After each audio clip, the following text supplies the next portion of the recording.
paranormal romance, fantasy, sci-fi, thriller, horror, and much, much more. Those are some of the stories that we'll be listening to on today's episode of the Story and Critique Show. Welcome to the Right Now community. I am Kaufman, and I'm on a mission to show writers everywhere that the entire writing process can be both fun and easy. Whether you're brainstorming, writing, or editing, that is all the same. And today is our weekly Saturday stream where I help writers of the community with reading their stories and providing valuable critique. So if you're looking for feedback on your story, or maybe you just want it read aloud, submit it right now. Down in the ticker below, you can submit it to Kaufman at the-creative-ghost.com with the title, the genre, and the pen name for a live reading and a live critique. With reading number 1, Useful Idiots, a Paranormal Romance by Penelope Hartley. Perfecto. So if you're looking to figure out how to submit your story, make sure you send an excerpt of your story to Kaufman at the-creative-ghost.com with the title, the genre, and the pen name down in the ticker below. I accept all genres, all formats, and they're awesome. Now, just a couple of housekeeping rules. When you submit a story, every story is going to receive 20 minutes. 10 minutes for reading and 10 minutes for critique. I try my best to hit the beats, and yes, so that way I can try to be fair to everyone. And if you see me highlighting sections of your story as we're going, it's neither a good nor a bad thing. It's a neutral thing. It's a reminder for myself of things that I want to touch upon when I return back to my critique. And most importantly, join the critique. You can see up here, I will highlight. Up here, I have my critique guidelines. These are the things that I personally look for when I am doing a critique. I'm asking myself, the character development, are the characters well developed and why? The world building, are the elements of the world interesting? Is the dialogue, does it feel complex? Is the plot or narrative sound? And is it structurally, does it make sense? And does it work as a piece of writing? These are the things I look for. I encourage you to join us in the critique. If there's something that you love about the story, drop it down in the comments. If there's something that maybe doesn't make sense or something you want to know more about, also drop it in the comments. If we're submitting our stories, we are going into this under the assumption that all feedback is great feedback, as long as it's delivered in a way that is kind, because we all want our stories to be published. And the only way to get them published is to get feedback from others. Beautiful. So I have Penelope's story all queued up. Useful Idiots. Perfect. All right. So I think I am already on my end. Mass Toaster, Tom Baker. You're the OG doctors. Tom Baker is always an OG. Absolutely love Tom Baker. Tuck Everlasting is a great immortal character story. Absolutely. Most recent immortal stories tend to be vampire. Vampire seems to be the genre that touches on immortality the most frequently these days. Hey, what's up, man? Welcome to the stream. Welcome. Glad to have you in here. All right, beautiful. So we're going to be hopping into this first one. Okay, so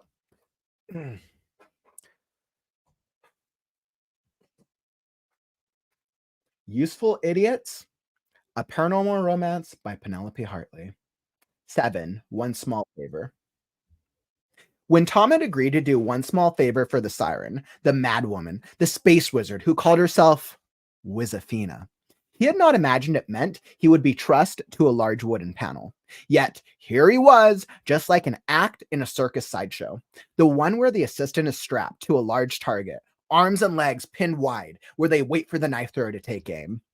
Wizafina made a big deal out of whipping off the velvet fabric that covered the 7-foot-tall panel of dark-stained wood. There was no red and white target, though, and as far as Tom knew, no sharp implements would be hurled at him. After she had tied him to the panel, she painted strange symbols on him with an odorous ink. She had called it Aether Inks, in defiance of gravity. Tom watched as the Aether Inks dripped upwards. Up his legs it ran, and along his bare thighs, under the bit of cloth that gave him a bit of modesty, where it was cold, colder still as it meandered over his stomach. Down his sides, it slid like liquid ice, over his torso, across his chest, up along his neck. It bypassed his nose and his eyes and his ears, soaking into his hair before it continued. Tom looked up at ceiling, where the strange liquid pooled. Wisafina stood back, admiring Tom as an artist might admire her latest painting. She was still wrapped in the robe, its silken tie knotted around her waist, but she had removed the heels and the sheer negligee. I won't need it once we get started, she said, and had it cast off with a wink at Tom. Tom had thought that meant something else. It wasn't until she tied him to this large panel that he realized he had no idea what she meant. No idea what this small favor would entail. To her right stood her familiar Pete, the mild-mannered Tegu. To her left, the more rambunctious iguana named Rufio. Tom thought the pair of lizards looked at him with something like sympathy. We need it to harden, she said, as if she had discovered what element in the painting had been throwing the whole thing off. You need what? Tom asked and blushed. The paint, Tom. It needs to harden before we can begin, she said, casually putting the brush dripping with Aether inks in a glass of water. As she swirled the brush around, the ink mixed with the water, making it look like a swirling galaxy full of twinkling stars before turning into mud. Not enough iron, Wisafina said of the contents of the glass. She looked up at Tom. You probably have 20 more minutes, 30 if you breathe slowly. She laid back on one of the couches and looked at him patiently. What do you mean? He asked. Her familiars turned to find the nearest purchase from which to watch the ritual. The Aether inks are toxic to humans. The less you breathe it, the more time you have. Unfortunately for you, your heart rate's high. Calm down. I'm not going to hurt you. She gave him a sly smile. I'm gonna set you free. Free from what? From the limitations of your humanity. Tom didn't quite hear the last word. The word was beginning to grow dim, where his dreams darkened in sync with the slow rhythm of his heartbeat. Is he dead? The Tegu asked 20 minutes later. No, Wisafina said casually. He will be soon enough. She stood up, walked over to Tom, and inspected his face closely. I really would like this one to survive. I like how handsome he is. I like how he feels when he's inside me, even if he does have an awful lot to learn. And, she said, running her fingers along his bare chest, the Aether inks now hard and starting to crack. He's exactly what I wanted. A blank canvas? He's... She reached up and gently moved a stray strand of hair out of his face. Tom had stopped breathing. Let's get started, she said, and took off her robe. She began gathering the items she needed. A terrible filled 2/3 of the way Aether inks, a brush made from the bones of a slumuk tail. Last but not least, the blade of Cartesia. She pulled it from its box and turned the blackstone blade over and over in her hand. She remembered how she had gone to an awful lot of trouble back on Galapagos 9 to steal this blade. The blade whimpered longingly. Wisafina sighed. I'm so sorry, she whispered. The blade of Cartesia was a mated blade. It longed for its mate, the blade of Aesatrak. The man who wielded the other blade, Gorax, had betrayed Wisafina. On the night they were supposed to escape Galapagos 9, she caught her boyfriend, Gorvax, who she loved deeply, loved biting another. Disgusted, Wizavina had packed quickly, stolen an airspace utility vehicle, and departed. Despite his betrayal, she left him with a gift she had promised him, breaking up the bonded pair of blades. Wizafina lied constantly, but she very rarely broke her promises. She set the items, the bowl with the inks, the brush, the blade, like an offering in front of the crucified Tom. She stood, wrapped her fingers into Tom's damp hair, and propped his head up. She looked at his face. "You'll be very glad you're dead for this," she said matter-of-factly. "The toxic inks have done their work. You're in a death-like trance. It's the only way I can perform the ritual of redesign on a human." "But why this one?" Rafia whined. Wizafina looked over her shoulder and was relieved to see the iguanas lounging on his perch, had lowered his spikes in acquiescence. He was only curious. The jealousy seemed to have subsided for now. "I'm a bit lonely," was all Wizafina offered before she turned her attention back to her task. It was enough that Rufio pressed the question no farther. His will had been strong before she had performed the ritual of redesign on Rufio, binding them together for eternity. The same ritual she was about to perform on Tom, which would break Tom's will and bind him to Wizafina's. "It won't last," the Tigu Pete said quietly, lounging on the branch beneath Rufio. She had been hers for ages and had seen her affection wane before. "They never do," Rufio said as Wizafina made a small incision with the blade of Cartesia in Tom's throat. Wizafina remembered that the ritual had been much easier with Rufio and Pete. All the diagrams in her library were based on the physiognomy of the inhabitants of Galapagos 9. Of course, the lizard people of Galapagos 9 had a biological structure which was similar to, but not exactly, like a human's. She had gone through several human specimens before. She had documented the correct procedure. Wizafina whispered to Tom as she worked. "Don't worry, Tom. Dear Tom. When you wake up, you will still belong to Tom. You'll have his thoughts, his desires, his needs." The blade of Cartesia was deft and sharp, and the network of incisions, deep as the bone in some places, would only leave the tiniest scars. "Yes, Tom will still be Tom, but even now, I break you body and spirit apart with this dagger." She cut a sharp incision into his stomach. "I will mate your blood to my blood, and mate them both to the ink of Aether, the dark liquid which bends reality to my will. Then, after I stitch you back together with the ritual of redesign," she stood back to admire her handiwork, "then Tom will belong to me." Pete began to recite the incantation. Their blood mated in a bowl forged from the earthen floor of the temple of Ziggurat.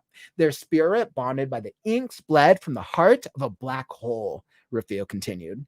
"The blade wielded by the thief of the twin blades of infinite power," Wizafina smiled. The blade of Cartesia made its final incision under the dark half moon under Tom's right eye. Her task complete, she let the blade, drooling with a little of Tom's blood, clatter into the terrible, bathing the blade in Aether inks. Before, when she had placed the brush full of Aether inks in the glass of water, it had turned brown like mud. That meant the Aether inks rejected the water. Not enough iron, Wizafina had said at the time, which meant, of course, that the blade of Cartesia only wanted blood.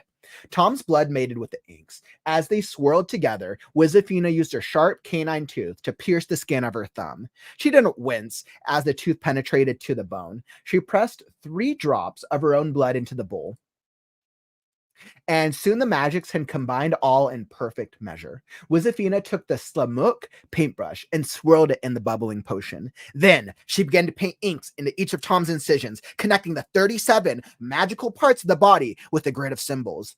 She worked quickly now. Tom had begun to turn a dark blue. "When I'm done," she said, binding the last 2 nodes between his heart and his stomach together, the potion would break open his DNA and insert itself, recreating Thomas Smith 3 into... Wizafina smiled. That was always the fun part. Who would Tom become when he had her blood and her magic bonded to him at the very core of his genetic existence? She took a step back. Sparks of blue electricity started to crackle at the source of each incisions. Blue vapor wended in and out, seeking the completion of its dark task. The Aether inks were breaking apart the spires of his genetic code. The temperature in the room skyrocketed, and Wizafina was sent backwards in shock. All right. So I will end it there. We still have about 7 or 8 more pages, it looks like. So that was a really interesting little piece. Clearly, obviously, he was about to become some type of creature. I was very, very, very engaged by this. So first off, really, really well done. Penelope, that was a really fun little piece. It always deserves.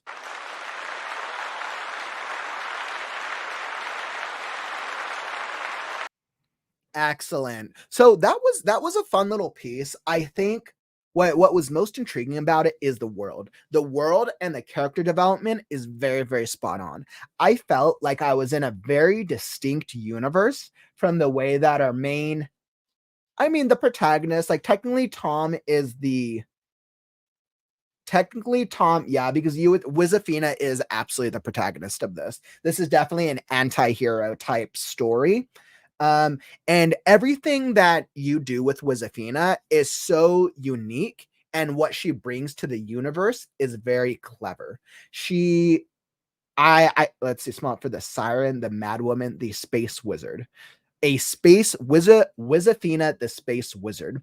All of her actions and her dialogue are so fun and kind of like weird and peculiar, but it's always pulling you into the story. And I think that's very, very intriguing. And then it's all set to the backdrop of her doing this very crazy ritual where she's basically strangles him to death. He's basically can't breathe, and he's basically penned out on this like wheel. It's like a wheel of fortune type thing, and then she's basically cutting all these like marks across his body to perform this incantation. It's very, very intriguing. And then we learn throughout the story that she's doing this to make him basically an animal companion of some type, similar to her two animal companions in it. What's interesting is I think the strength of this, there's is also a little bit of the weakness with the character development of the companions. But let's hop into it because there were some really great things that I want to touch into. Aw, Doreen, thank you so much. I really appreciate that. Thank you, thank you. Let's see.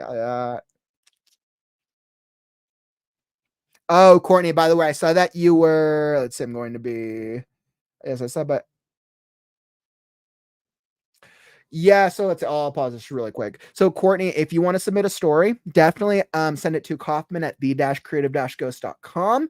I may or may not. It goes either way. But I always recommend submitting regardless, because I tend to get a high number of submissions for each story and critique show. All right, beautiful. So let's hop into the reading, the editing of this. So let's see what we got. So when Tom had agreed to do a small favor.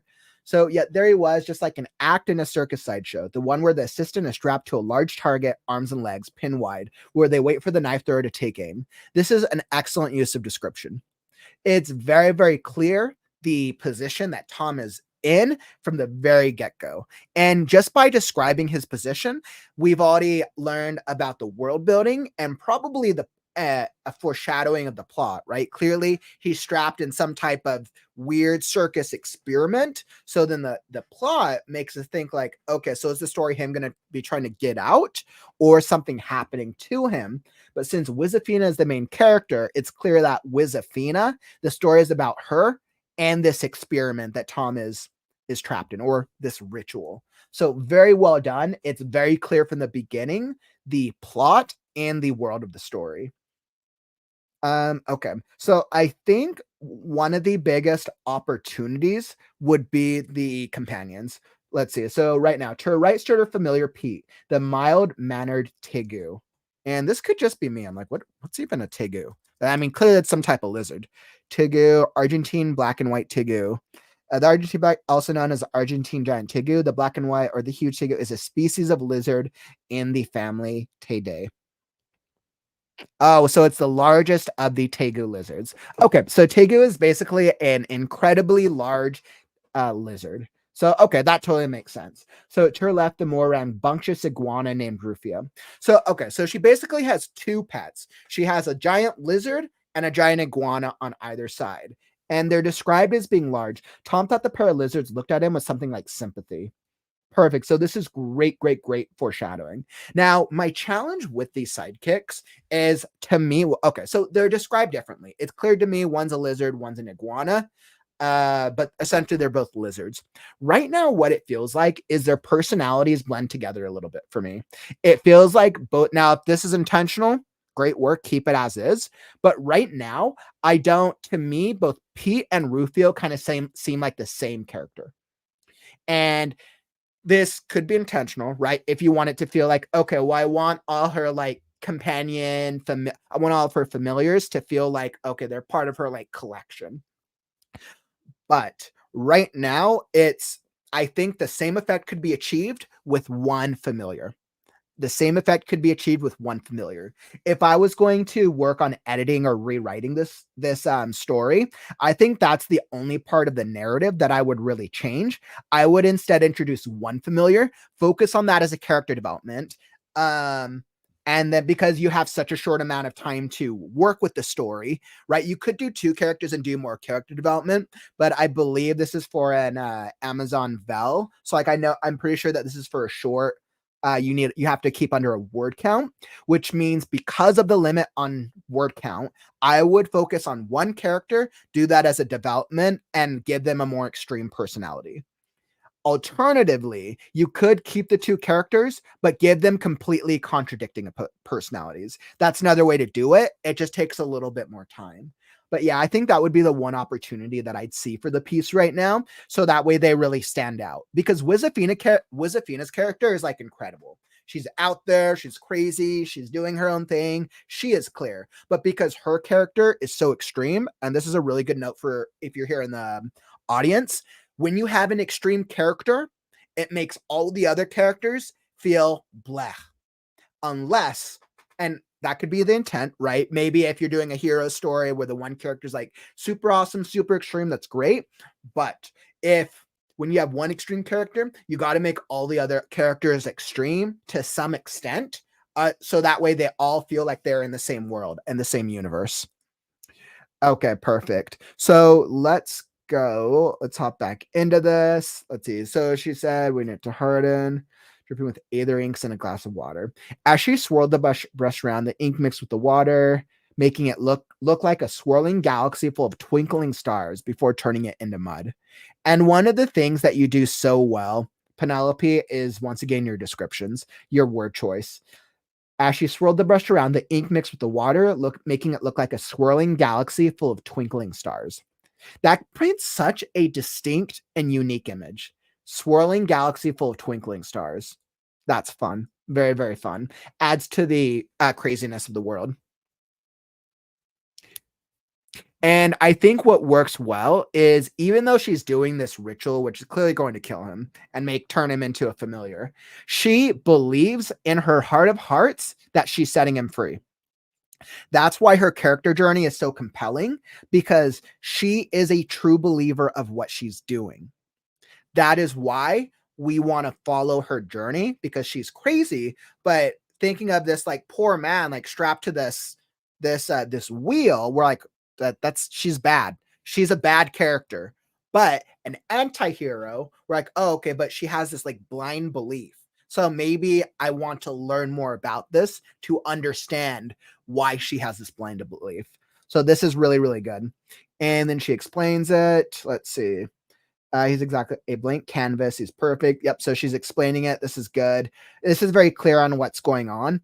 I think if anything, the story could probably just do with just some editing down on word choice and just a couple of areas. And I think that'd just be a line edit, but that's just like minor. That's just like a minor technical thing.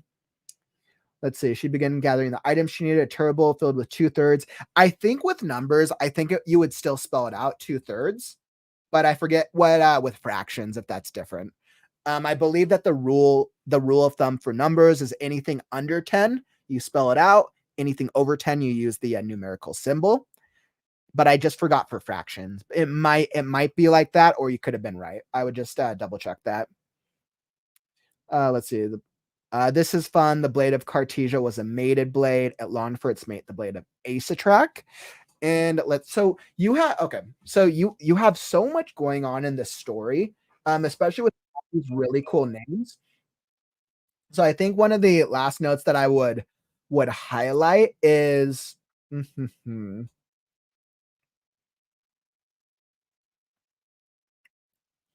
I would actually recommend only focusing on one blade here, only because there's so many things that you're introducing in this story. I wouldn't I just don't want to chance you losing the reader of doing too much.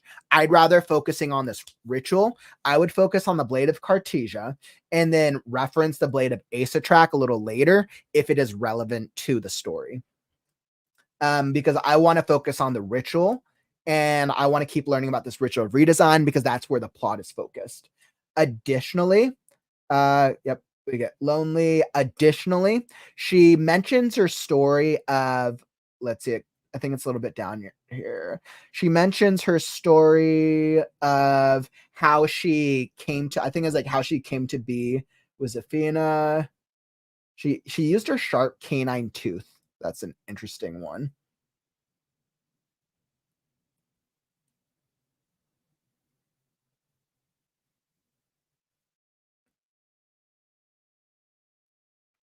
Okay, so there's a moment in the story where you do a little backstory for her, which is really interesting. I can't find it here.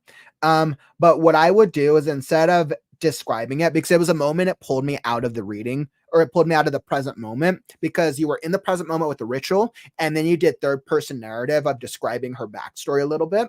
I would instead of pulling out of the narrative, have her verbally telling it to Tom, like she's telling him her backstory. And I would see it as like she believes he's going to become her familiar. So that means that it's almost like an intimacy thing for her, like a very like closeness thing. So I would actually think it would be very it would work for her to verbally speak her backstory to Tom. Maybe even a little earlier on, almost like clearly they've had some sort of sexual connection. So I would almost see this as like she kind of views this as like maybe like a third day or like maybe this is like a fifth day or something in her wheelhouse. So perfect. And with that being said, that was a very, very fun story. Thanks for submitting it, Penelope. That was really awesome. Thank you. Thank you. And awesome. So let's see. What story do we have next on deck? We're going to be going with Eli's story. So One in a Zillion, a sci-fi short by Eli Minkiewitz. So Eli, I'm going to be throwing up your story in just a second. By the way, what's up, John? Welcome, welcome. Hello, hello, hello, hello, hello. It's not a pronoun joke. It's more like hello 3 2/5 times. uh I know it's like we have two Stevensons here in the chat now. I know, right? ML, I'm like, for some reason, like Wizafina's character was really crazy. It makes me think that she thinks of that as like a third date. For us, like that's crazy, but for her, that's probably like, or maybe it's like a Sunday afternoon for her. Hard to say, but it seems very unique and distinct to her character. All right, beautiful. So we're gonna hop into Eli's story next, which is a fun little sci-fi story. And as I'm setting that one up, if you're enjoying the stream, follow and subscribe. With the Right Now community, I'm doing daily writing live streams. We're at 216 plus days of consecutive writing live streams. We have writing sprints. We have our podcast with guest authors. We do our free critiques here on Saturdays and many, many more live events and streams to come. So if you're subscribed here on YouTube or you're following on Facebook, Twitch, or LinkedIn, you will be alerted when I go live. All right, beautiful. And that's going to cue me up for One in a Zillion sci-fi short. Actually, like a random thought came to mind with Penelope's story. It was a paranormal romance. Like that's the genre of it is paranormal romance. So it was 100%. She definitely thought of it as a date. The ritual was definitely 100% a romantic date for Wizafina, the space wizard. Now that I think about it. Okay, so let's see. Let me pull up a short. So I'm pulling up Eli's.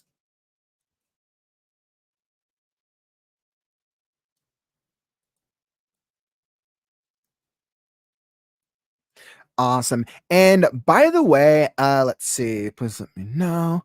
Perfect. So, by the way, I just want to let you know, Courtney, I saw your, blame my husband's his name. Courtney, I saw your submission. Thanks for turning it in. I've added it to our submissions. I may get to it today. I may not. Just depends on timing. I try to do my best to get to as many stories as I can. I generally average anywhere between 4 to 8 stories on a Saturday critique, depending on how my voice goes. Some stories take a lot more out of me, some don't. It just depends on the characters in the world. But it lets me have fun with my acting roots.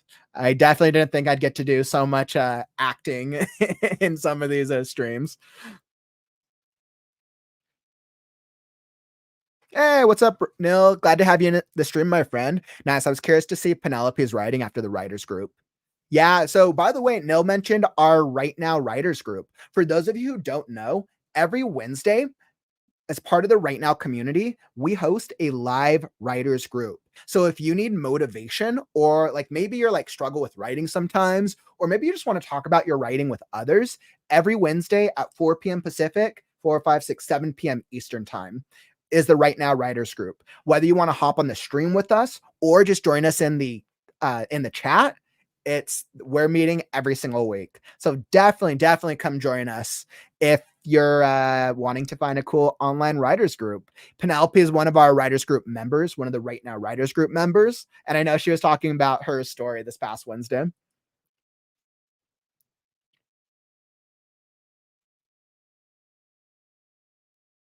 Let's see. A summary of the story, who's had other chapters read, might help. Yeah, so Mass Toaster, for Penelope's story, we've actually done a couple different versions of, or a couple earlier sections of it on some of our past story and critique shows. So after the stream today, I'd recommend checking out the it's the Reading Sprints for Storytellers playlist. It's down in the YouTube description, but that way you can watch some like the previous segments if you wanted to check out some of them. Aw, Courtney, thank you so much. Glad to have you here. Glad you found us. That's awesome. I always say, like, the more writers we bring to the community, the more mindsets we get, the more different eyes, and the more genres. I accept all genres, and I think regardless of genre or format, whether you're writing novels, short stories, or scripts, whether you're writing a fantasy story or a nonfiction memoir, what doesn't change is storytelling. Every story still needs character development, still needs world building, still has to have dialogue. The way we go about the story is different, but the core development principles of storytelling remain the same. Hence, why we accept all types of stories on this show. Beautiful. So, all right. So, Eli, I have your story all queued up. All right, I'm ready. So far, for those of you guys who don't know, for Eli's stories, we've been doing a sci-fi. We've been having fun with some of his sci-fi story for one of his other types of stories previously. This is one of those ones where it's a completely different short story from a completely different collection.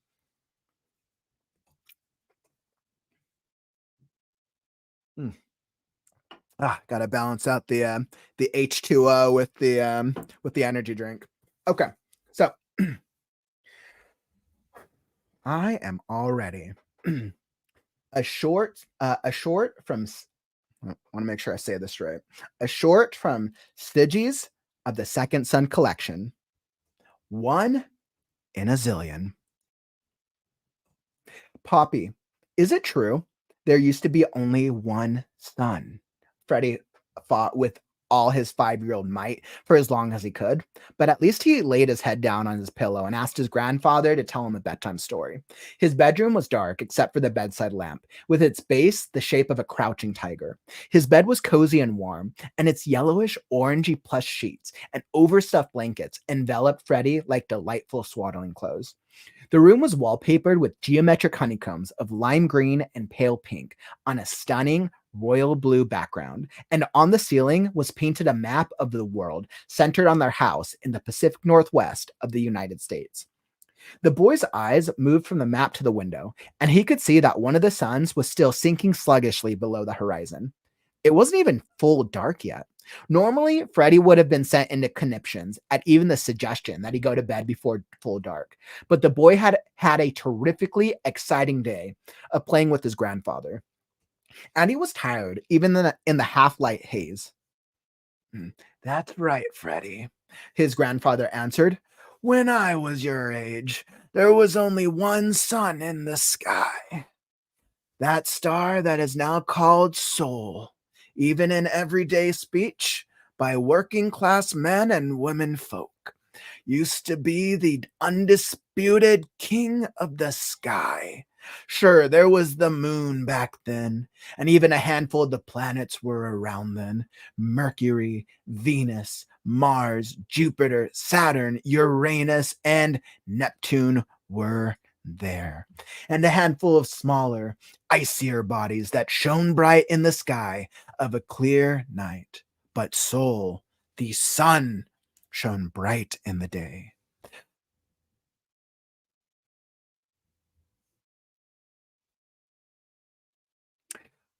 Of course, now there's two of them up there, Sol and its new brother, Proximo. Proximo, like Sol, is rather unremarkable as stars go. Sure, they're special enough to us. There are stars. But there's stars and then there's stars. Proximo's not particularly large, and it's not particularly bright. It's a little bit larger than Sol, a little bit redder, and Sol's just the slightest bit brighter. They're a fine pair, our sons. But what makes Sol and Proxima truly remarkable, even among the trillions of other stars, and remarkable isn't even really a strong enough word for it. Unique is more the essence of it. What makes Sol and Proxima unique among the stars is their systems of planets. Do you know what's so special about them, Freddy? Freddy only snored softly. That's all right, Freddy. His grandfather chuckled quietly. There's plenty of time to learn about all that when you've had some rest. He smiled at the boy with a sweetness and sincerity that would have made the child blush if he'd been awake. He bent to turn the lamp off and left a tender kiss on the boy's forehead before leaving the room as quietly as possible.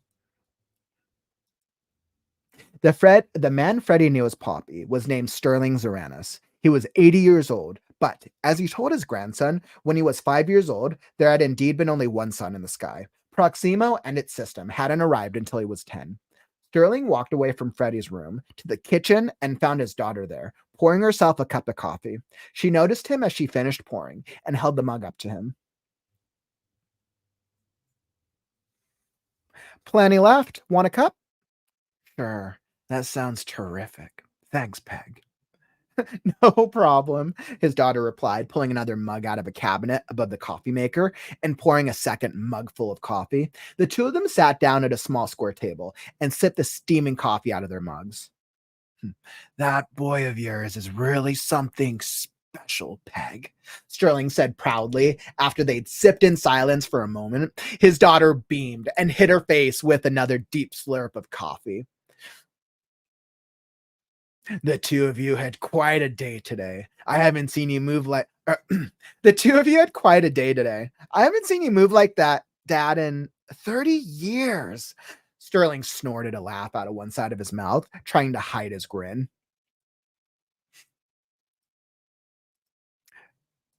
God, has it been so long? He asked good naturedly. I suppose it has. Freddie reminded me just now that when I was his age, there was only one son. I don't understand how I become so frightfully old. By the end of his by the end of his thought, the good nature had almost drained from his voice, and for a moment, Peg saw him not as her father, but as a frightened old man. She reached out and touched his hand. The skin on the back of his hand was cool compared to her palm. She'd just been holding the mug, and the warmth of her touch seemed to melt away the fear on his face. You're not so frighteningly old yet, Dad, Peg reassured him. She sipped her coffee and thought for a moment before speaking again. What do you mean Freddie reminded you of when you were his age? Oh, nothing. Sterling started. He asked me if it was true that there used to be only one sun. I told him that when I was his age, that yes, there was only one sun in the sky. God, how amazing it must have been when Proximo arrived. His daughter mused almost longingly. It was really something. Her father agreed. He set the mug down and looked at the reflection of the overhead light in the dark liquid at the bottom. It looked just like the sun against the backdrop of space. He could see it in his mind's eye. The man on the news had talked about so many things little Sterling didn't understand, but he remembered the image of the sun on that black background, and he remembered that his parents had been very upset by what the newsman said.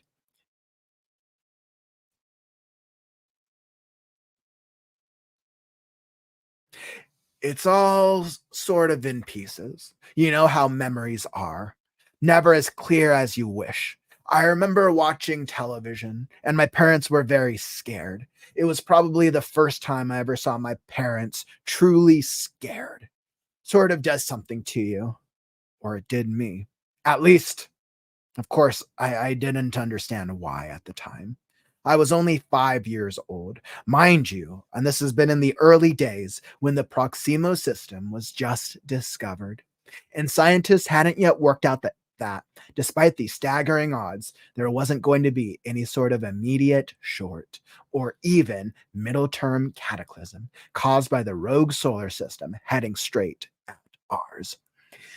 This was before the numbers had been crunched, and this was before anyone really knew that when it did arrive, Proximo would be traveling at the perfect speed and angled to couple with Sol as the first known binary solar system, wherein stable solar systems orbit individual paired binary stars. I can't even imagine what they must have been going through, Peg said into her mug as she glanced nervously toward Freddie's bedroom door. She looked horrified for just a moment before hardening her expression and dispelling the thought from her mind. This was one of the superpowers of parenthood, to dismiss the unthinkable and plod forward.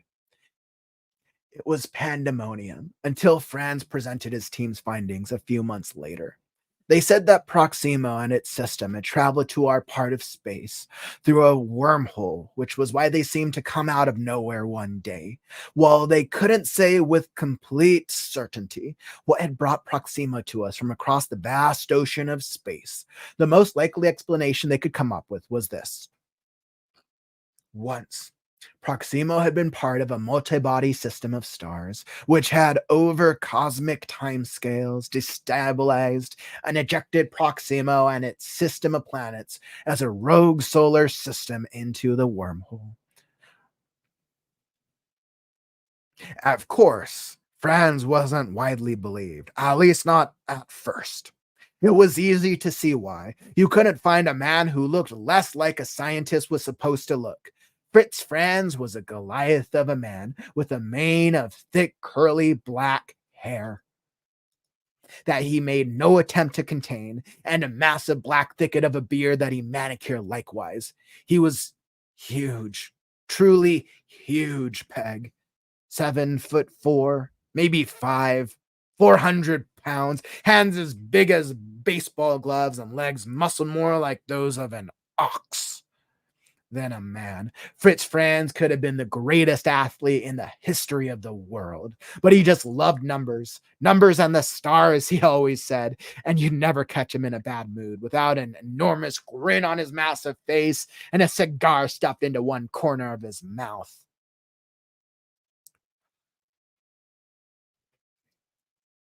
All right, so I'm going to stop the reading there. Perfect. Beautiful. Okay, so I'm going to stop the reading there. And I want to say, so first off, Eli, that's a really, really great start to a story. I was very, very much engaged by that. Let's go here. Really, really good. I just wanted to say I absolutely love this story. The world building with this, with the universe and the cosmos, and setting it with the backdrop of him telling a story to first his grandson. Really, it's about the connection with him and his daughter, it seems like, but you're seeing it start with the grandson and then the daughter is really, really cool.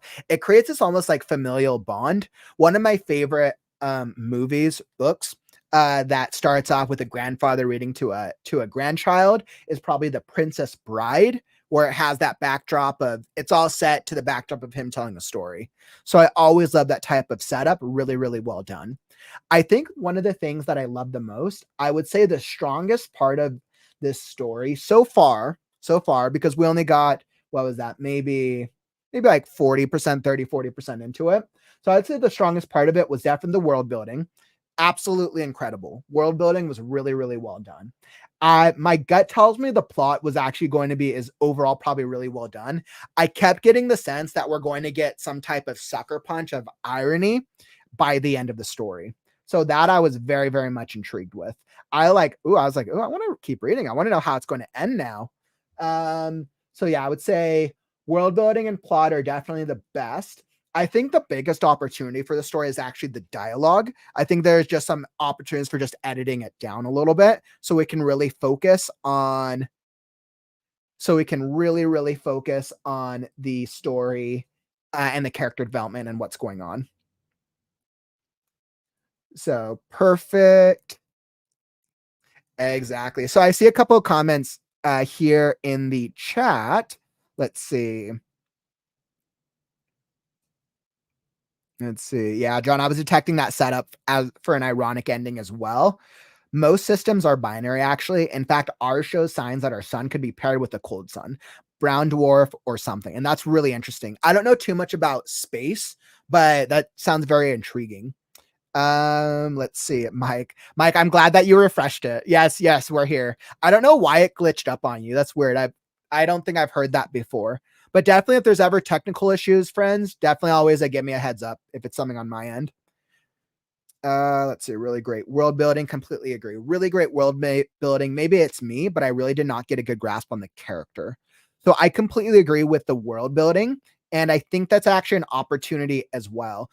Mass Toaster, great, kind. Wish I got to know the grandfather better. And let's see. So Eli, you're saying the whole point of it is to tell the story of the world. Like it's going to be the opening to a collection of short stories. I just wanted to have an engaging way of getting the backstory. Okay, perfect. So knowing that that's your intent, let's dig into where the opportunities are. So first off, what you accomplished with the world building was phenomenal. The world building very, very much worked. I think what I would do if I was going to edit this down, I would so I got a lot of the world building, Eli. I think you could actually cut the world building by about 20% because we're getting so much of this overall world that's going. And even though like the focus is like, all right, the setup of it, we still want to be connected with the character. And you build these relationships with the grandfather and the grandchild, and then the grandfather and the mom, and those relationships are very emotional.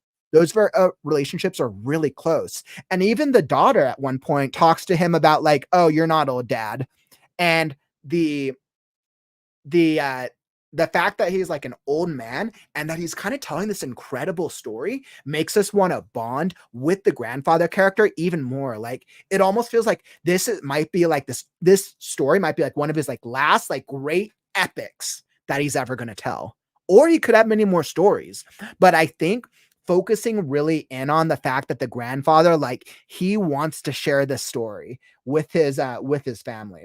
And he does mention to Freddie's like there'll be more time for it, but I think there was almost like a bittersweet feeling to it. Like, yes, hopefully there's more time, but he's also an old man. And I think that was actually really powerful. I think if I was going to edit this, I would play into that just a little bit, that like the shortness of life, because it contrasts with the vastness of this universe that you're setting up, which is super, super cool. I absolutely love the setup with Freddie with the reading to the grandson was very, very fun. Let's see. Freddie like a delight. The room was wallpapered. Yep, you set up the room very well.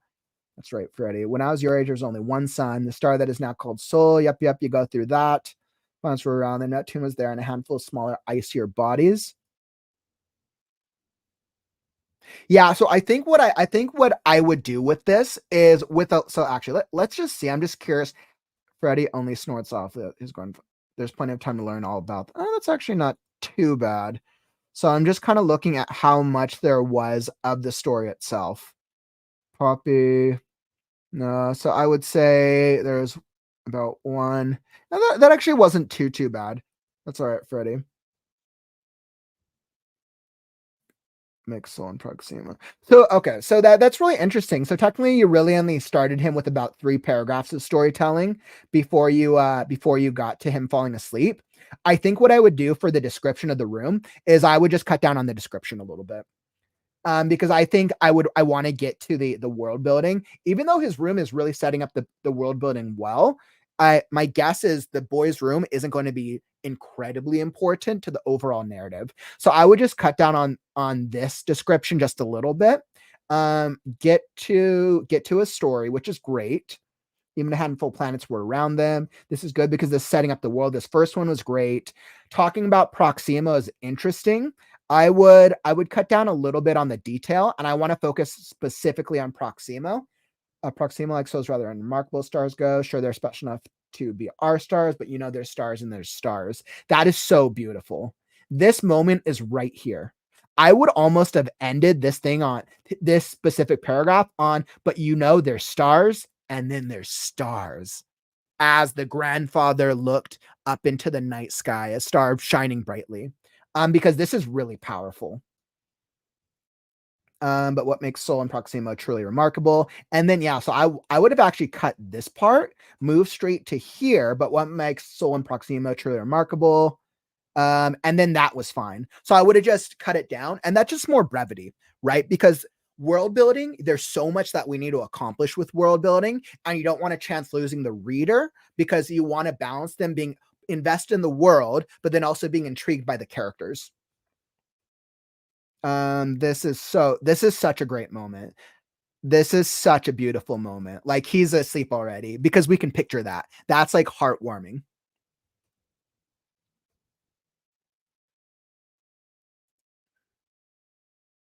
I would almost recommend that you say there's plenty of time to learn all about that when you've had some rest. I might almost make his quote a little bit more bittersweet. Like, what if, like, he's an old man? He knows he's an old man, right? Maybe, like, if he's like wondering, like, will he have time to tell him the full story? But something along those lines, because I think making it as bittersweet as possible really plays into that the closeness of the moment. That's what I would recommend. And then going into the story itself with him and his daughter is really sweet. I love the banter between the two of them is really cute. And then he starts going back into the world of it. And this is his character journey right here. I suppose that Freddie reminded me just now that when I was his age, there was only one son. I don't understand how I became so frightfully old. I would almost touch upon this idea at his last line to Freddie before he walks out of the room, because this is so powerful. Speaking of the aging process, nobody wants to get old. So playing into this at the heart of it will really pull your reader in to the moment. And then, even though this is just the setup for the overall world, there's something very special about that dynamic.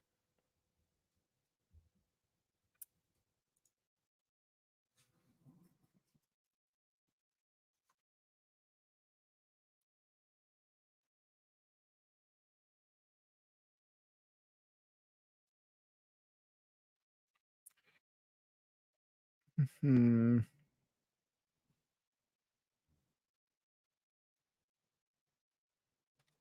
And then we start going back into the world building a little bit. It's all sort of in pieces, how memories are. Never as clear as you wish. Yeah, and then I can tell you start going back into the world building again with Proximo and Soul, which is interesting.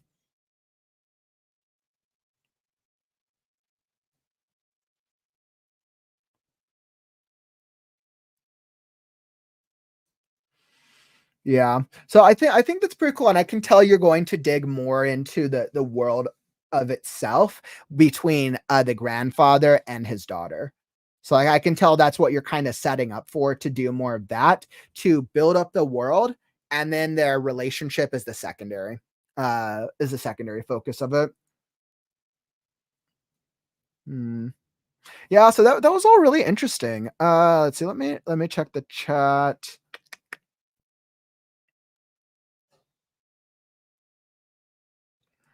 I kind of got that sense too, John. You're saying I think Eli is going to reveal something about the sun appearing that has some irony involved. Just felt like, yeah, I felt like there was going to be something extremely ironic coming into the story. Like I felt like there was like an ironic moment coming up that I just hadn't seen yet. This is tell the story. So okay, so Eli, you're saying the whole point of it is to tell the story of the world, like it's going to be the opening to a collection of short stories. I just wanted to have an engaging way of getting the backstory. Okay. So I can see that because I saw your other comment. I know you mentioned I think I need to completely rewrite the story because none of what I'm trying to get across seems to be landing. So you said if the point of it is purely on the world building. So if the only focus is on the world building, right now the way it's coming across is it's coming across the character development.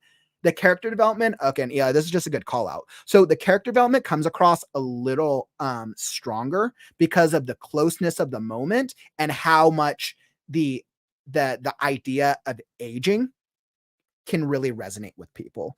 I think it's actually really, really powerful. Now, if you wanted to focus purely on the world building, right, and you want that to be the moment, then what I would do is I would, hmm, I think I would still start with the grandfather and the son, but I think I would just frame it around, I would get rid of the daughter portion, and I would just keep the story revolved around the grandfather telling it to a son. Similar to how it's done in Princess Bride, which I'm like glad that I'm thinking of this. It's the same framework. Think about it's the grandfather telling the son the story of true love, but it's not about the grandfather and the son. It's about the true love and the Princess Bride and the story. But the grandfather and the son is still a moment that we're connecting to because we know that's the present moment, but we know the story itself is about true love and love's kisses. So that is this. I would use that same framework, Eli. And I think by moving away from the father daughter relationship, stick with the specialness of the grandfather and the grandfather and the grandson relationship, and that'll allow you to focus purely on the world building aspect of it. And I would also make it shorter as well, right? Because with world building, we have to do it in a way so we don't lose the readers. So you have to be able to hop back and forth between world building, touching upon the character, something happening in the present, then going back and forth. But that would be my recommendation if you're going to rewrite this.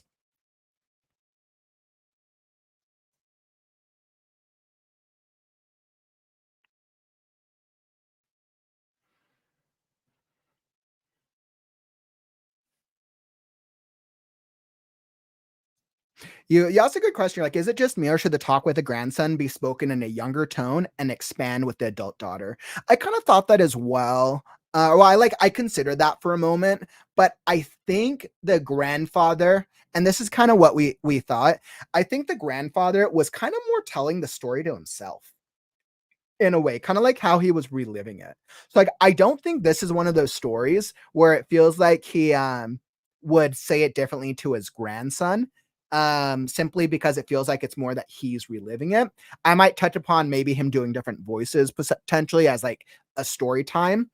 But yeah, and then the way he speaks to the daughter, he might be a little bit more direct potentially. But I think that is something good to keep in mind.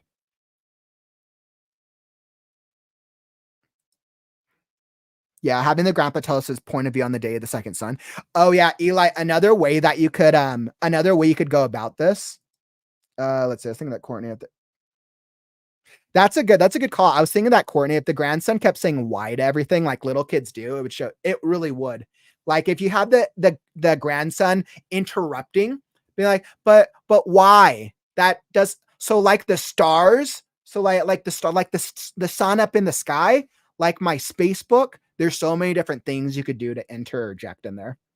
Let's see, Eli. You're like, oh, I guess I missed the mark totally. I wanted a wholesome little moment between this man and his family. It's not about the grandpa and the kid. Who cares? But I don't want to write just a history. It's not about between this man and his family. Yeah. So I mean, because the way that you split it up, Eli, you it right now it comes across as a moment between a grandfather and his grandson, and then a moment between a grandfather and his daughter. If you want it between the family, have him reading it to the entire family there, to the grand. So like if you wanted it with the whole family, have it be like a story time, and it's one of his like you have the daughter and the grandson there both sitting and listening, maybe have another family member there and have them listening and have them asking the story of the grandfather and have him recounting it like it's like one of his like final stories. If I was writing this, I would actually, and this is just a personal preference. If I was writing this, I would have the grandfather reading it to the family, and I would start with the first world building. I would start with the most intense event of the story, right? I remember the time that the meteor struck the earth and the world changed, because that's a moment that pulls us in. And then he would be like, but let me start at the beginning, right? Because you want to pull someone, that's how you would do world building and foreshadowing. You want to pull them into a crazy event and then you can get back to it. If I was writing it, I would then let's see, yeah, if I was writing it, I would actually have the grandfather die at the end of the short story. I would make it so emotional and so in depth. Like literally, this is kind of like his like one of his like final stories of an old man. One of my favorite quotes, the memories of a man in his old age are the deeds of a man in his prime. That's what this reminded me of. So, but yeah, Eli, overall, really good work and good luck with rewriting it. I hope we were able to give you a little bit of feedback. And sometimes having stories read aloud also helps you to give you a different point of view and a different way of looking at it. Especially if you thought it was going to be perceived in one way, shape, or form.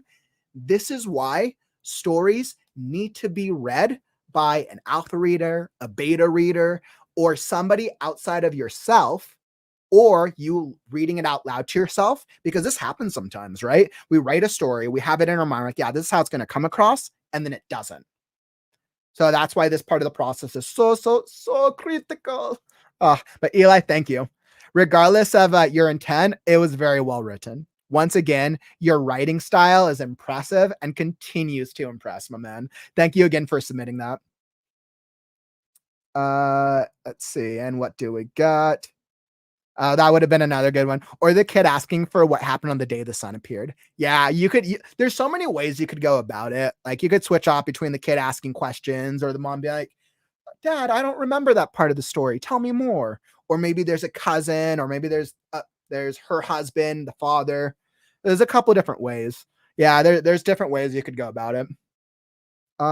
Hey, what's up, Penelope? Got in late today. Yeah, Penelope, I started with your story. I started with your story at the top of the show. What I would recommend is just hop after the stream ends, watching it on the replay. Really, really good story, by the way. We had a lot of fun reading through it.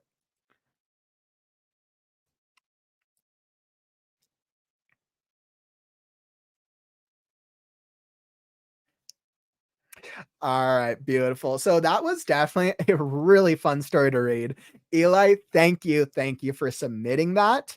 And let's see. All right, so what do we got next? Okay, so I'm going to be getting into. Okay, so reading number 3, looks like we're going to be hopping into reading number 3, which is Torrent. So, Sean, we're hopping into the horror story. So, reading number 3, Torrent, which is a thriller script. This is our horror. We're actually at a very intense part of the script. So, we've been getting through parts of the script at a time with Sean, with the horror, with this like crazy horror thing with this little old lady, Miss Summers, and I think she's gonna kill these little kids. We're like at kind of a crazy moment in the story. We've gone through a couple sections of this of Torrent throughout our previous story and critique shows, and we're at a moment where the kids are trapped in the old lady's house. Miss Summers seems like she's a serial killer. We got the cop dad on the way. She literally just killed the neighbor because he said the wrong thing. So okay, we got a crazy moment we're about to hop into. I love the aw. Thanks so much, Sean. I love the ships behind you. Aw. Yeah, I try to always try to have some interesting backgrounds. Let's see. Short stories are hard because you have to compress. Yeah, and I mean, it's the challenge with a short story is a short story is a scene, it's a moment in time, right? And we're usually exploring a theme in a short story that is what is it? Personified through a character's moment. A novel is obviously a character journey. A scene is a moment in time. That's kind of the way that I like to balance those. And with short stories, because you're usually on a bit more of a word count, you have to be very intentional with the plot and the things you're trying to achieve because you can't be taking up all this extra word space.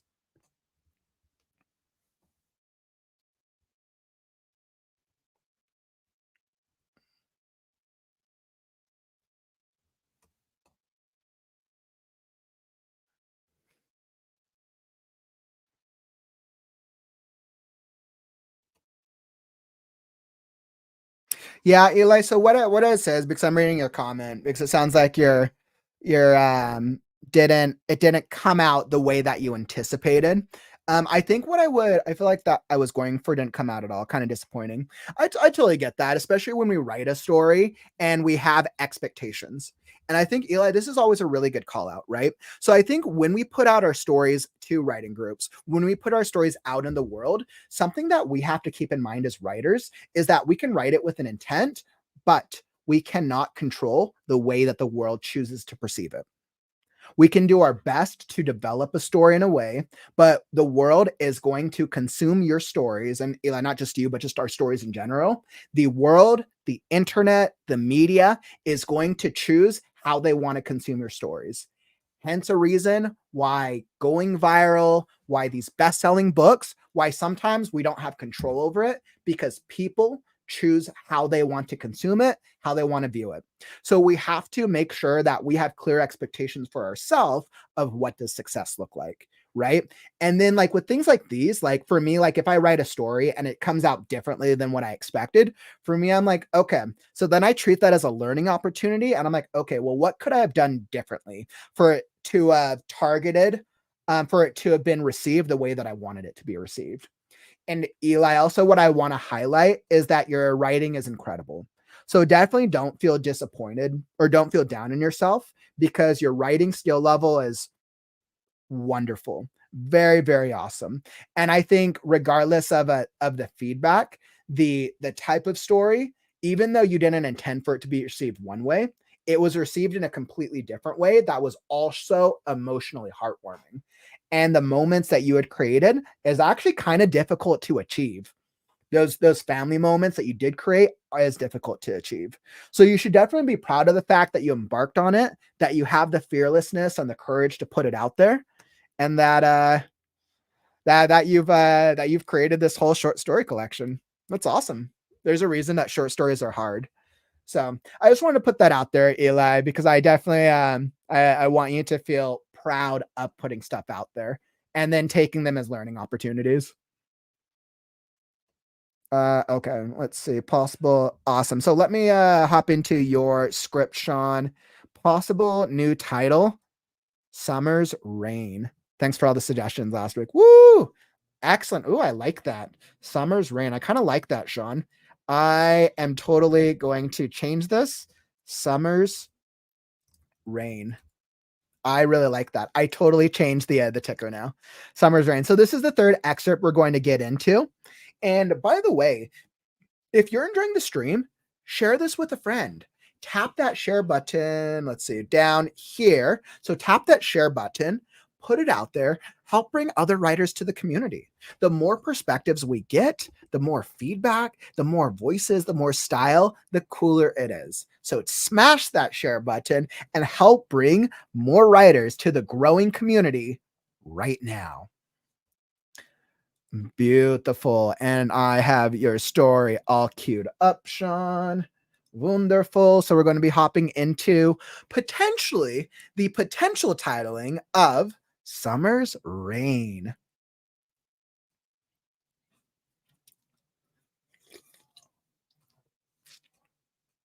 Yeah, honestly, and this is I feel like I was going for some, and yeah, this is something I would agree with. I don't think it went poorly, and now you have a chance. Yeah, honestly, Ela, I think this is a chance for like literally a more like heartwarming story that you didn't even intend for. And I think that's actually really cool.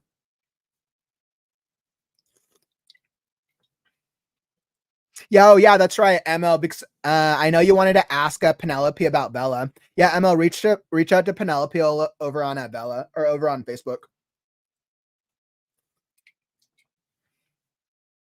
Yeah, ML, I forgot if I have you on Facebook. If we're friends, I can always connect you guys if you wanted to chat more. I know something that YouTube is working on is they're actually developing like a community feature for more for community members to be able to interact with each other outside of YouTube videos and live streams. I know it's a feature that they're testing because they want to focus on community building. So I know it's something that's right now it's only on select channels, but I'm very intrigued by it.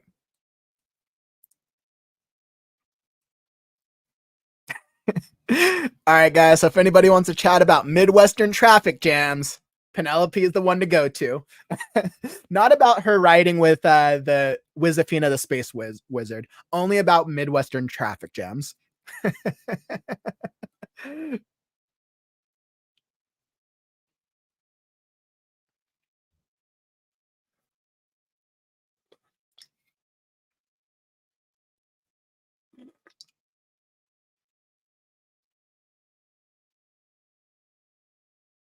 I know, right? So for those of you who don't know, what like I said, we've been going through a couple episodes. We've been going through a number of Sean's script. Sean was thinking about changing the title, which was originally Torrent. We did like a naming suggestion thing about 3 or 4 episodes ago, and everyone came up with some incredible names. It sounds like Sean's leaning towards the title of Summer Rain. Our main potential serial killer, is Miss Summers. So this is actually perfect.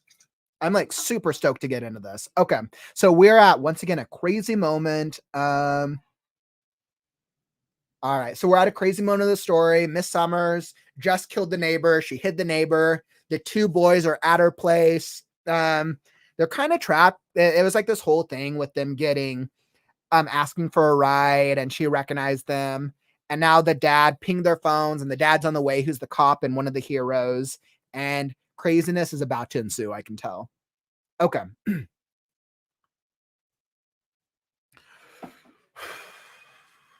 Summer's Rain. Make sure I got to my highlighter. Okay.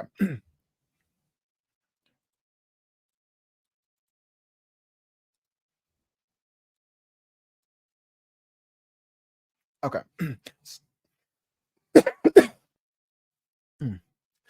Summer's Rain. Interior, Miss Summer's home, living room, night.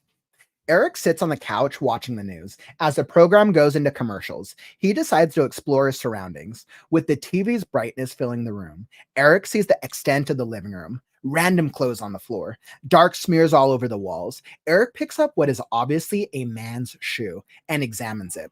While holding it, he looks past it to see light reflecting off something on the mantle. As he gets closer, he notices a framed certificate and shadow boxes filling the mantle.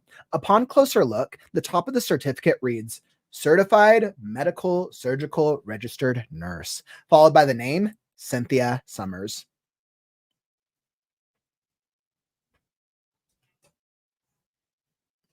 Two shadow boxes filled with military badges sit on either side of the certificate. Eric reaches for one of the boxes, but accidentally knocks it over onto the ground. Eric turns around to make sure no one saw. The room is empty. He reaches down to pick up the fallen box. When he stands, Miss Summers is standing behind him. After he places the shadow box back on the mantle, he turns around, seeing Miss Summers. Thanks. Those mean a lot to me. Eric tries to scream, but Miss Summers slaps her hand over his mouth. She jabs the needle into his neck and presses on the plunger. Eric squirms in Miss Summers' arms until his body goes limp. Get some sleep. Your dad should be here soon. And then we're going to have a little talk, him and I. Interior, Miss Summers' home, bathroom continuous. Brad lifts his head from the toilet. Sure that he heard something, he staggers to the bathroom door and puts his ear against it. Interior, Miss Summers' home, hallway, staircase continuous. Miss Summers carries Eric into the hallway from the living room, cradling him in her arms and up the stairs. Exterior, Miss Summers' house, night. A squad car pulls up just in front of Miss Summers' house, lights and sirens silent. Behind the wheel sits Nick. Interior, police car, night, continuous. Nick puts the car in park and grabs a handheld receiver from the scanner. Dispatch, this is car 19. Arrived at the location.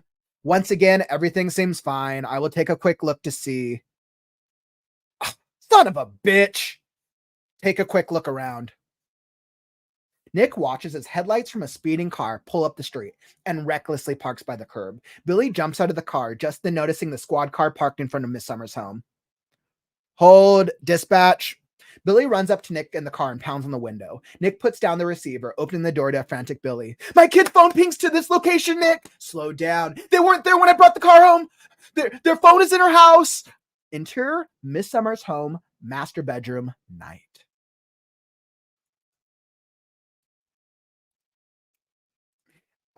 Miss Summers carries Eric's body into her bedroom and places his body under the bed. As she walks out of the room, she glances over to the corner of the room.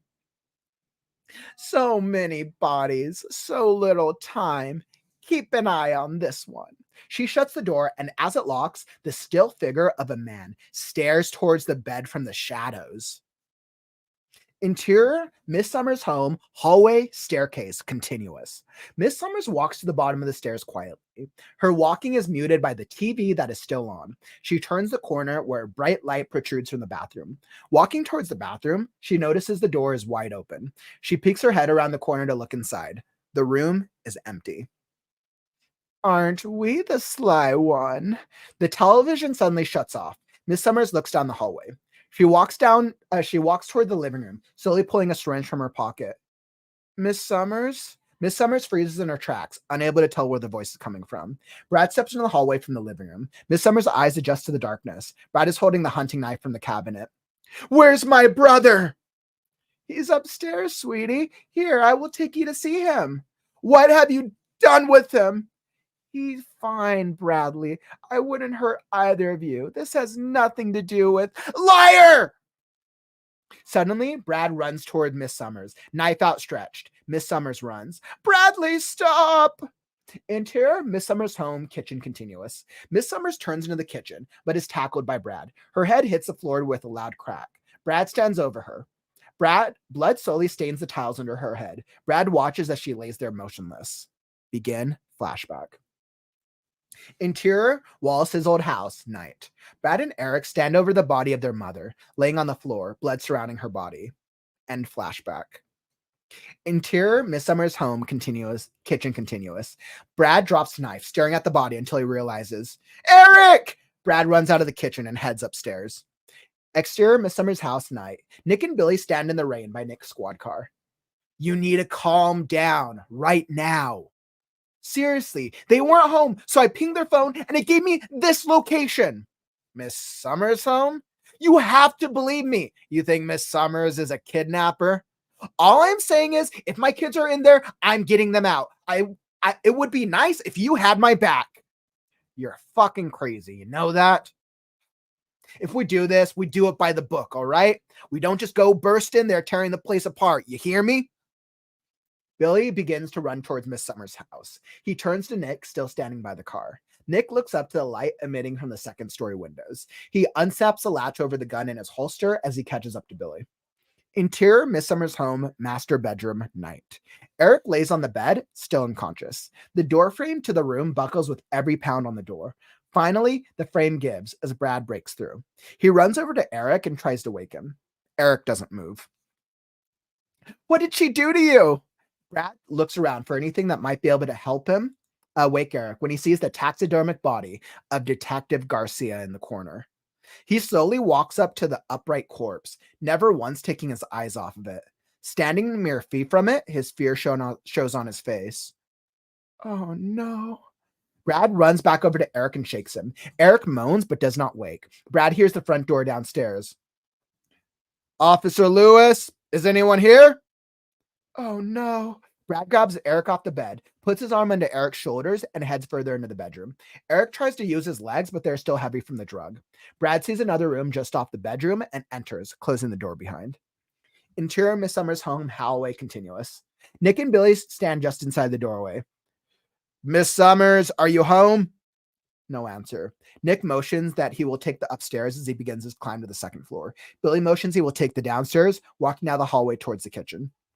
Interior Miss Summers' home, kitchen continuous. Billy turns the corner into the kitchen and sees a pool of blood on the floor. As he walks further into the kitchen, he hears a sound behind him. Glad you made it. Billy turns around to see Miss Summers, her white hair stained red, holding a knife in his direction. Interior Miss Summers' home, upstairs hallway continuous. Nick climbs to the top of the stairs. His breathing is the only sound. Light protrudes from the open doors into the hall. Seeing the first door smashed open, he leans against the wall just outside the door frame. He pulls his gun from his holster before quickly turning and entering the room. Interior Miss Summers' home, master bedroom continuous. Nick points his gun at the body in the corner of the room, that of Detective Garcia, his stuffed corpse motionless. He lowers his gun as he moves closer. What the hell? He reaches out to touch the body when, thud, Nick raises his gun again, this time towards the sound coming from the closet in the back of the room. End reading. Dun, dun, dun! Really good. Really good. Really good. Wow, that was so well done. This is the part of the script where I could tell just like the suspense, the character, the plot lines are starting to come together. Wow, so much foreshadowing, so many things coming together in this at this part of the script that is working so well. I was literally on the edge of my seat this entire excerpt, which I can tell is your intent. So very, very well. Good job, Sean. Very nicely done. I know, right? Not me, a person that isn't into horror, being amazed and wanting to know more. Yeah, Sean, the thriller in this part of the script was just so well done. So I would say things that worked out really well in the script. Clearly, the foreshadowing and the world building are well done. World building was well done. The character development, Miss Summers, yes. The cops, yes. I would say it's once again the children are probably still the weakest link of the script. But I know you're fine-tuning them throughout the script. So I was like, I think that's the only thing for me is the children of still being like, okay, I'm just remembering who's who. But I know that's something that I've spoken to previously. But the world building was great. The dialogue was good. There's some opportunities to cut down and edit down a little bit. And the plot was hands down the strongest. I'm so engaged with the plot. Okay, so as we're sitting here, I would say yep. So I know you're already fixing the kids on the rewrite. Okay, so Eric sits on the couch watching the news. This is good.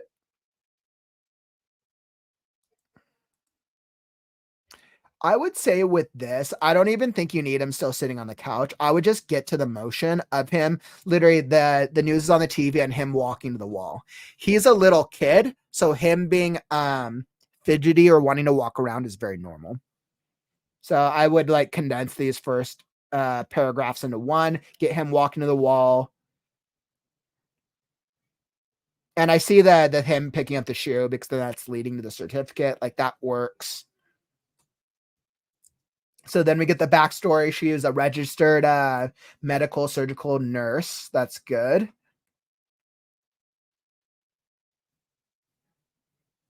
Yeah, this is such a horror scene moment, right?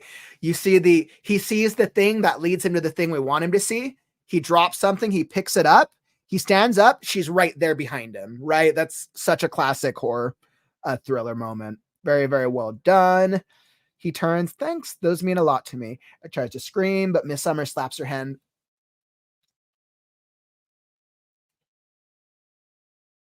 My question here is why does he try to scream in that moment? Is he screaming because he's startled? And I think that's the only thing that wasn't clear to him or clear to me. If Miss Summers was standing there holding like the hunting knife, that would be different. But so far, he is definitely on edge, but I'm not sure if there's anything that's clear in that moment of why, unless she already has blood on her head. So that part I'm not certain why he starts screaming here.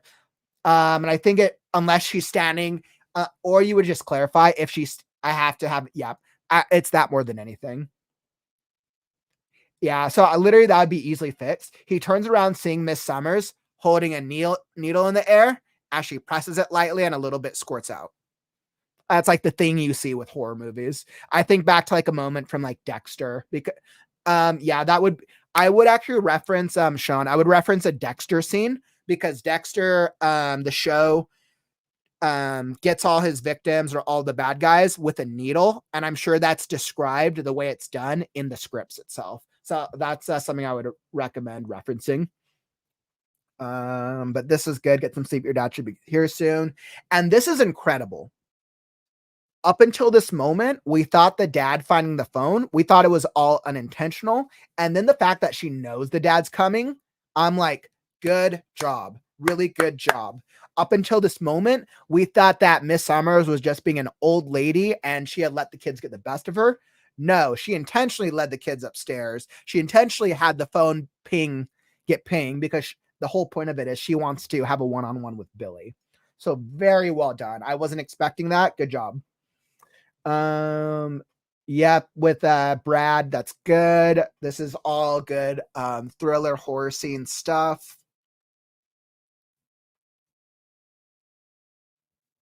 I think this is interesting that we had Nick here with Dispatch, and I think that works. And I see the direction that you're going in now. So it just so happens that they both happen to be here.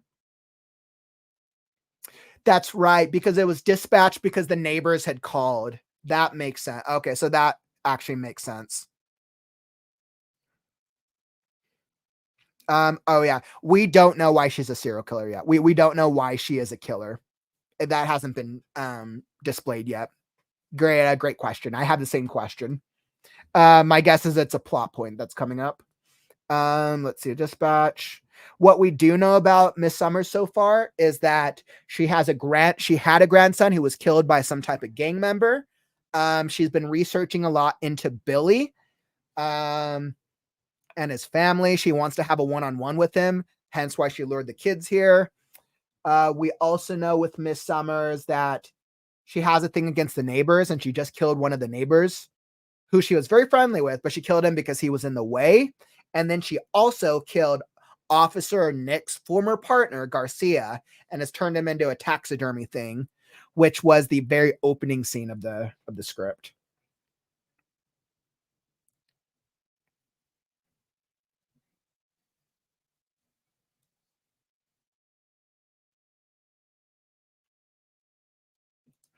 Look, see to Dispatch is a call from Billy saying it earlier. Did that work? I didn't catch the reference. I will take a quick look see. Yeah, for me, I think because the moment of I think the overall moment is so intense. This is kind of just like a side thing for me because right now the focus is I want to know is Miss Summers going to kill the kids or are they going to get there in the nick of time? So this stuff, it's such like a minor, it's like a moot point to me that I didn't even catch this. If you wanted there to be a callback, make it more obvious. I would say that would be the thing. Make it more obvious if you're doing a callback here.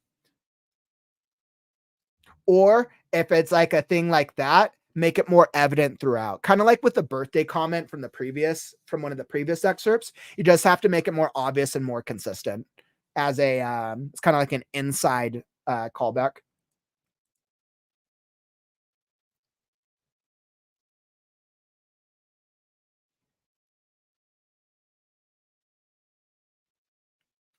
And then with him saying son of a bitch, I was super confused after I said it, why he said son of a bitch. I would just format this and show him seeing son of a bitch and then seeing Nick sees Billy's car. So I would actually just move this here and then have him finish the line after. So that way I will take a quick look. See, son of a bitch. Nick watches as headlights from Billy's car pulls up. So I would just reformat that part. So that's obvious. And then the dispatch is good. This part with Billy isn't necessary. I would cut this because we already know why Billy's there. We already know what the intention is. We know why Nick is there. So this is, well, it's important for Nick and Billy to have this moment. The audience already knows all this stuff. So this would actually be just enough for Nick to say, hold dispatch. Billy runs up to Nick in the car and pounds on the window. I would say like either cut this down to one line or just even end with the whole dispatch and then cut back to the present moment because I want to get back to the moment with what's going on with Miss Summers. So this would be a good area to cut. I would go back here. This is all good. And this is interesting. The still figure of a man stares towards the bed from the shadows. I'm like, oh, is there someone there? So this was a really another nice foreshadowing moment. Yeah, Miss Summers definitely is Norman Bates. Miss Summers is like an old Norman Bates. Yes, absolutely Norman Bates. As we all know, Norman Bates is historically famous for taxidermy, for killing his victims and being into the whole stuffing and taxidermy vibe. What was the TV show? What was that? The hotel TV show, the Norman Bates TV show was really interesting from a while back.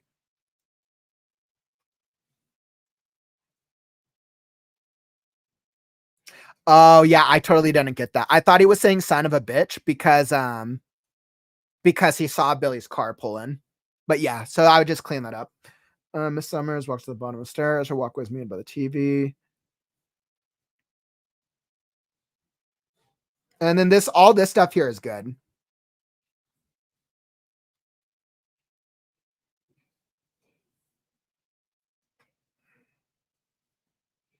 And once again, Sean, this is another moment with Brad tackling her. I'm once again questioning the believability because you framed Miss Summers as a very old lady. If my grandmother if my grandmother, who's an old lady, hit the ground like that and her head like hit that hard, the likelihood of her having a stroke or a concussion or dying is probably very high. So it's once again, I'm challenging her age and her head cracking against the floor like that. But it's specifically because of her age. So just something to think about. Brad and Eric stand over the body of their mother. This is a really good callback. This is great. He's standing over her body, and then we're getting the throwback to the call of the mother. I think because this is a moment when you're doing the rewrite of the children, Sean, I would play into which one is it? It's Brad. Yeah, so I would play into Brad being traumatized from the mother, and I would play into that early on in the script because since this is a key moment, Brad's character should be defined by his trauma very, very early on. Maybe that's the reason he doesn't like to talk a lot, or maybe that's the reason he's introverted, maybe whatever reason, and then it would make this moment very emotionally impactful.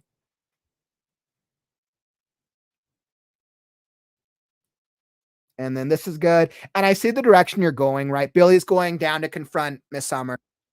We want Nick's going upstairs to confront the body of his former officer friend. So that's all perfect. I see where it's going. And we're getting Brad's horror as he's witnessing what's going on. This is all good.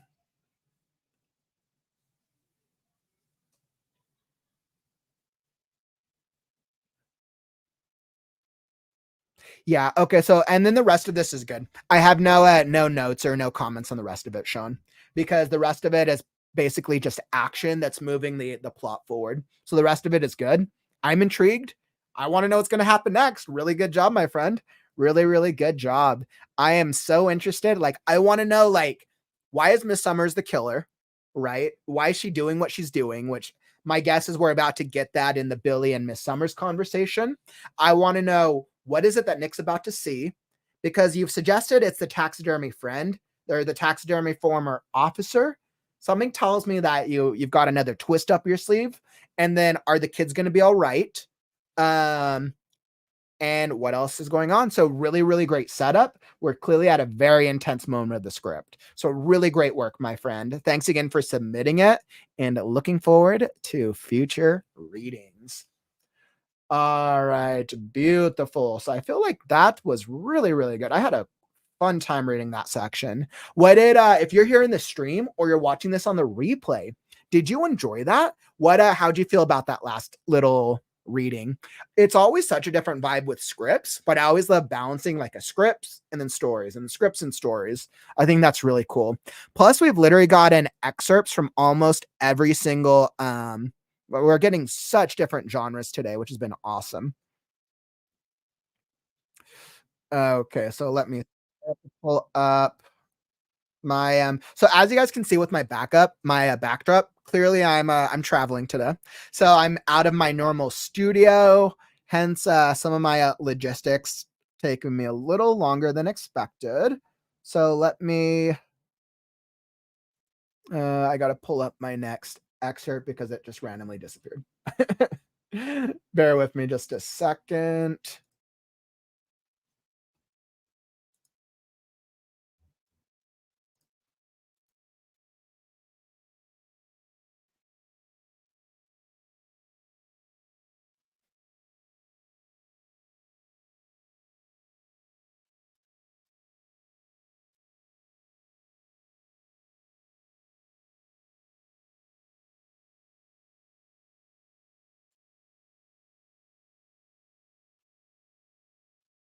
Okay, perfect. So this next reading that we have, I just had to make sure that it was all correctly formatted on here. All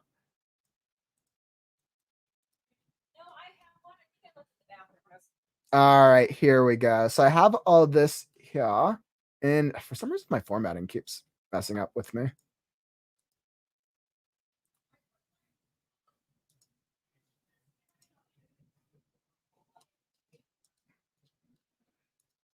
Weird. Okay. Let's see. Bear with me just a moment, my friends, as I'm trying to queue up this next one.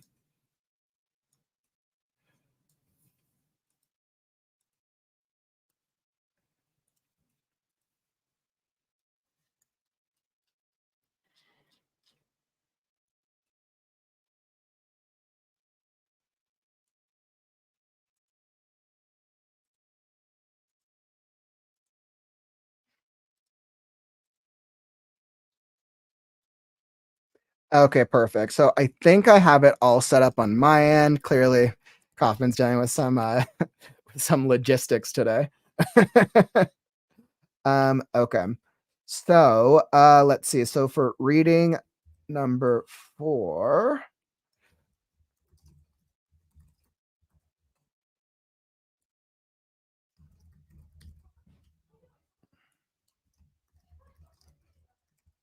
Okay, so for reading number 4, I have Ketan's story. So Ketan, if you're here in the chat, we have the Jamboree. So what we did was, it's probably been like a good month. We actually did a couple versions of the first chapter, and we finally have the second chapter of the story, which is super cool. As we got to dig into the epic with some of these fun characters and these like hooded figures. So we're going to be hopping into Ketan's story next, which I'm super excited about, and we're going to see what we're learning in our little fantasy story. Beautiful. So let me throw that up. And by the way, now that I finally have it set up, okay. So Ketan, I have your story all set up here. And by the way, while I'm getting that set up, let me just do a quick call out to the Art of Writing. It's my newsletter. If you want to subscribe I'm kind of working on like monthly for writing stories, articles, exercises, and just things to help you become a better writer. Go and subscribe. It's I am having a lot of fun putting the different newsletters together. I'll drop it here in the chat if you want to go check it out. So make sure if you haven't subscribed, subscribe to the Art of Writing newsletter. There's literally exercises and there's things that I focus to help you become a better writer. There's little like tips and techniques, and I'm basically creating articles on different elements of writing. So definitely make sure that you're subscribed if you want to be able to receive future editions of the newsletter. Also, just for subscribing, you'll get access to the easy edit tool, which is like a 15 to 20 page document that you can use when you're working on your stories to make the editing process easier. So definitely worth checking out. Definitely if you want the art of writing. All right, beautiful. And with that being said, I've Ketan's story all set up. The Jamboree.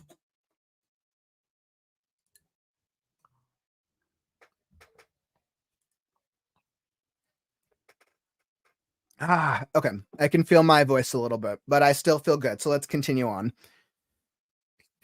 Okay. So where were we at? So the Jamboree, we have chapter, where was I at?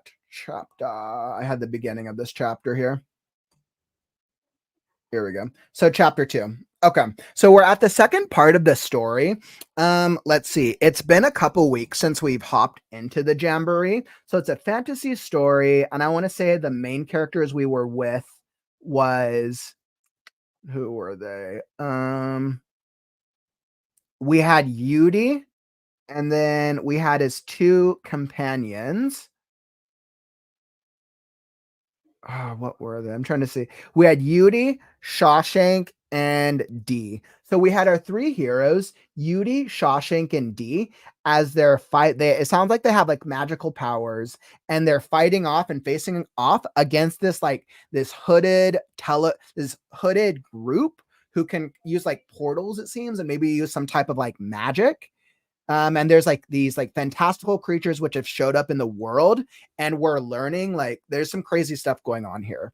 So let's see what we get for chapter 2 of the Jamboree.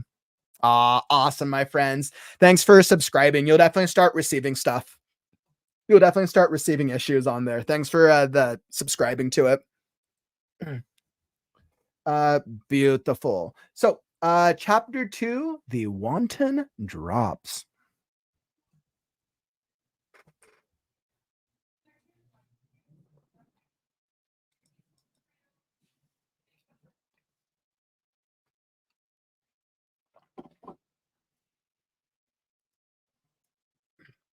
A few days earlier, it was not a usual day in Bilaspur, the capital city of the Bhadra Empire, and so was for King Bhadrash and Queen Himadri, as their beloved daughter was returning on that day from her years of study and martial arts training from the Gurukul. As the first light of dawn painted the sky, the entire city sprang to life with anticipation. Streets were adorned with colorful banners and fragrant flowers. Every corner of the capital seemed to hum with excitement as the people prepared to welcome their princess home. At the gates of the royal citadel, King Bhadrash and Queen Himadri stood side by side, clad in their finest attire, awaiting the arrival of their daughter.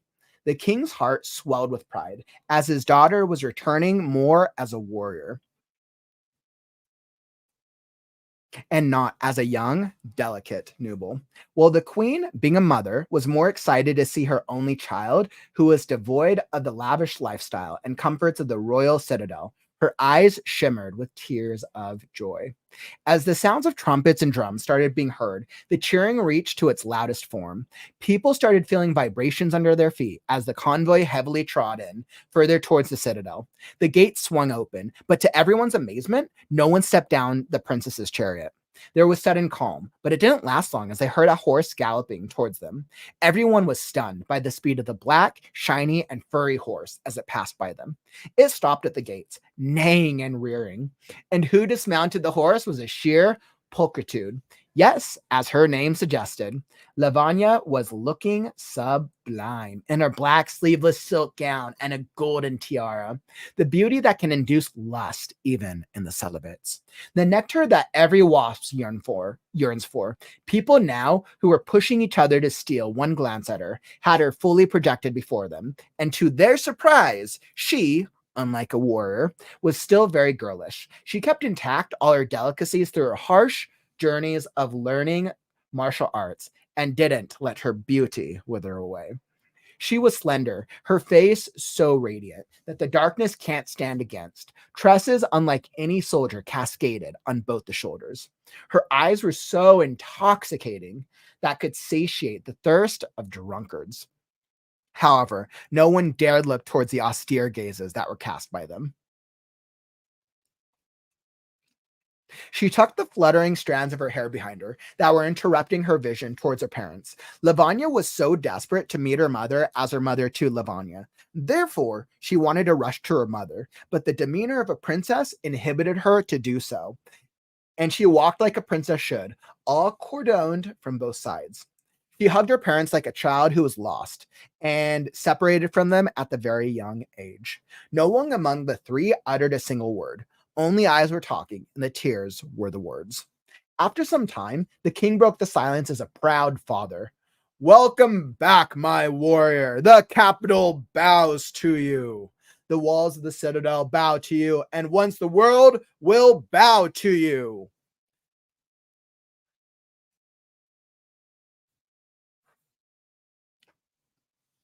Just stop being hubristic. Let her be my daughter only. I am not sending her to fight any battle. We have everything after all. Himadri calmed him down. Ha ha ha! Silly emotional woman. The king ignored her and continued. Let's go to our heavenly abode. No, let me finish with the anti-ceremony first and save my beautiful daughter from getting evil-eyed, interrupted Himadri again. After the arti, Himadri marked a black dot behind Lavanya's ear, but she didn't know that her daughter had already been evil-eyed. They rode the king's chariot towards the citadel that was located a little far from the gates and on higher ground than the rest of the city. The citadel was typically built with all fortifications. The peripheral wall was so high that no one could ever imagine to vault over it. Many guards were appointed on the wall according to these skills. Archers, swordsmen, and the watchmen in the watchtowers that were erected higher on the walls, along with the artillerists at trebuchets and catapults at required positions. Peeking out the window in the chariot, Lavanya was feeling nostalgic as she cherished her little steps on the ramparts. When she was very young child, her playful giggles echoed the citadel all throughout the years of her absence, keeping it alive hypothetically. But now, her mature presence brought it back to its usual bloom. The guards bowed down as the trio stopped in the great hall of the citadel. It was a grand and majestic space filled with opulence and serenity. The walls were adorned with intricate tapestries, and grand chandeliers hung from the high ceilings. Large vases were placed at regular intervals throughout the hall. Each vase was brimming with fragrant parijats, kudas, roses, and suali flowers that were adding splashes of color and a heady scent that permeates the air. The floor was made of marble, cool and smooth underfoot, with elegant rugs placed upon it to enhance the sense of luxury. Alongside the vases, ornate braziers burned with birch, vetiver, and sandalwood incense, their sweet and smoky aroma wafting gently through the hall.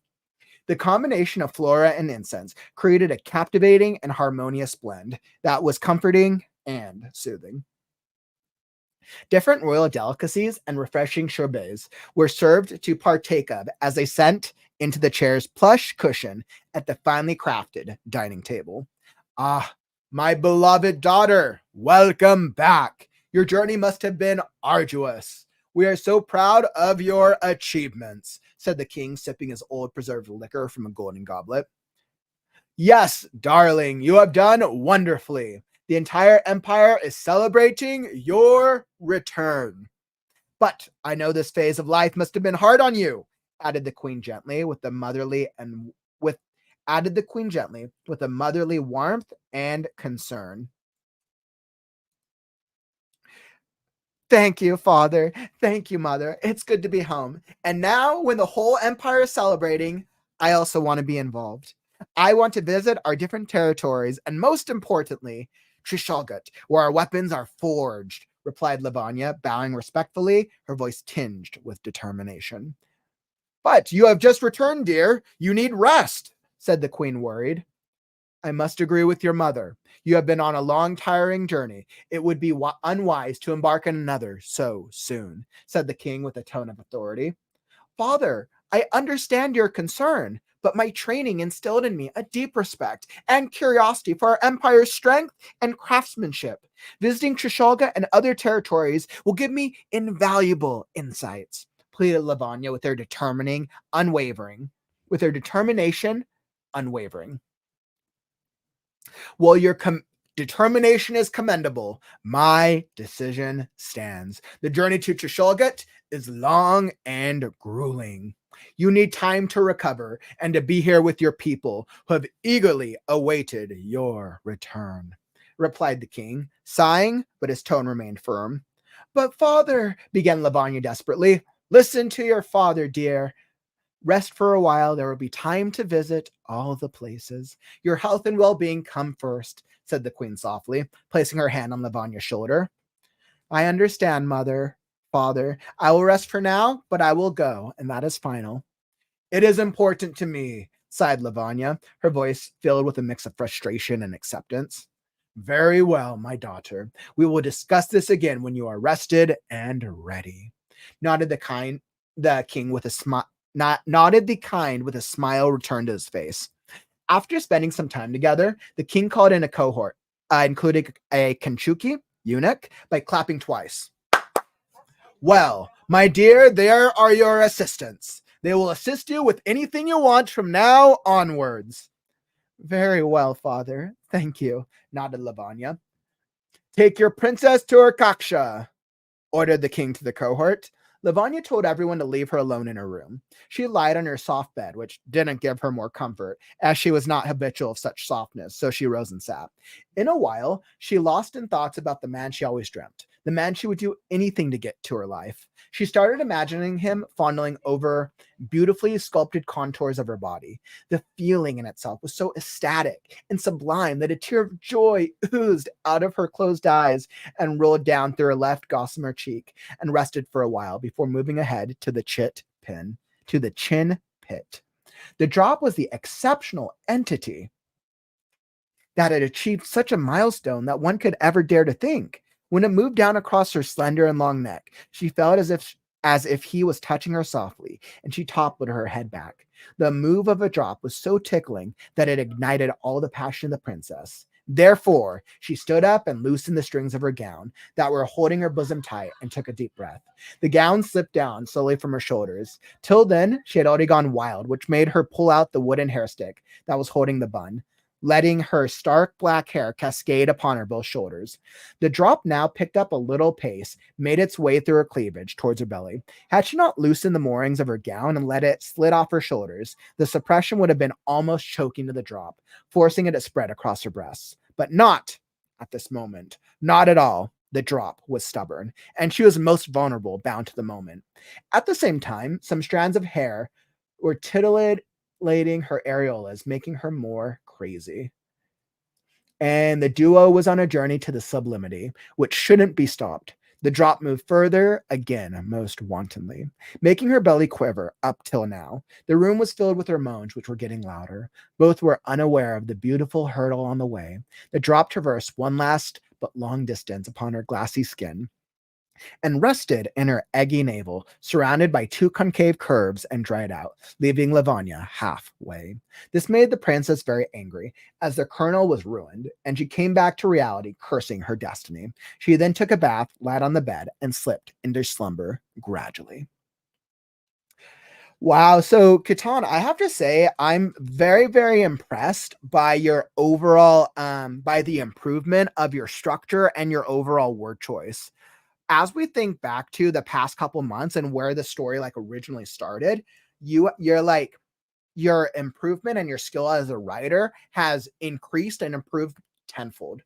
I 100% want to commend you on literally how far you've come since we received the very first excerpt of this story. There we go. So once again, thank you so much for coming. That was really So I would say one of the things that I really liked about it is I do really like this like female character, Lavanya. I think she's actually really interesting. Clearly, there's a lot of sexuality that's tied into the story, both the way that people are perceiving her, the inhabitants of the kingdom, right? So there's a lot of sexuality both in the way that her character is perceived and in this moment where it's her alone time and we're having this like self exploration, this self sexual moment, which is intriguing. And there's definitely some interesting things going on. So I would say, as I look into it, I would say what worked well for it. I would say the strongest was probably, I would say the character development for this was definitely the strongest. I like the character development. I'm intrigued by the overall plot. I think I'm kind of curious now and like how does this plot like tie in to the overall story? And I would say something to be aware of, Ketan, is the theme of this second chapter feels so vastly different from the first chapter. The first chapter, we get like these heroes fighting and this like crazy thing with creatures, and the first chapter feels like a full-blown like a fantasy story. This chapter feels a little bit more like it's romance, it's a little bit more sexualized, and it feels a little different, but that's fine. We're still so early on in the story. Something that I want you to think about is, who is your target reader? My guess is this story, the Jamboree, is kind of it almost seems like maybe it's fantasy romance. And I think it's just being clear on who you're writing it towards, only because thematically, the way the second chapter feels just feels different thematically from the first one. But that could be your intention, especially as you're getting further into the story. Maybe the goal is like, okay, you're going to have these different characters meet, and it's going to become this very like powerful moment. So definitely just something to keep in mind.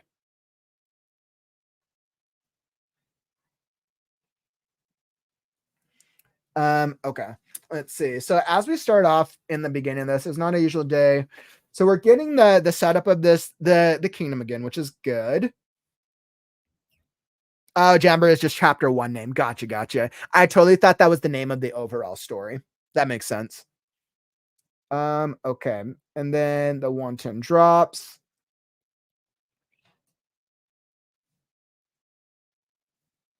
And that's totally all right. Something, Kutan, that I always like to recommend is come up with a placeholder name. So that way you know what to refer to it as. So, like, if you're trying to come up with a name, if you were to summarize in one sentence, what is the overall story about? Come up with a one sentence summary for it. And then from that summary, be like, okay, what's a name that I can use for now? Just so you have something to refer to it by. And then, like, you can always come up with a better name later. Let's see. The king's heart as his pride was returned more as a warrior and not as a young, delicate noble. So yeah, so I think this is a good call out. So it's Katana. It's once again with your word choice. Actually, let me. So I actually want to check. So what is the word? The definition? Noble is young, sexually attractive. So Ketan, in this paragraph, you refer to her being a delicate noble, but because we're talking about from the king's point of view, it makes it feel peculiar and odd because the king wouldn't look at his daughter as he probably wouldn't look at her as a sexual individual unless the king is some sort of dark, unless he's like perverted or we're doing some type of daughter father thing. But based off what we're seeing so far, it doesn't seem like that. It kind of looks like he looks at her as a father character. So I would actually get rid of this and I would actually just change the word noble. Not more as a warrior and not as a young, delicate. Okay, so the king's heart swelled with pride as his daughter was returning more as a warrior and not as a young, delicate. The king's heart swelled with pride as his daughter was returning more as a warrior and not as a young, delicate woman. Yeah, I would just say delicate woman. That's what I would go with. The queen was more excited to see. Yeah, because then that way we're not like we don't want to think of her as sexualized from the king's point of view, right? The queen, being a mother, was more excited to see her only child, who was devoid of the lavish lifestyle and comforts of the royal citadel. Her eyes shimmered with tears of joy. Perfect. That other than that, that was fine. Um, let's see, as the trumpets started being heard. Yeah, so now we're getting the ceremony.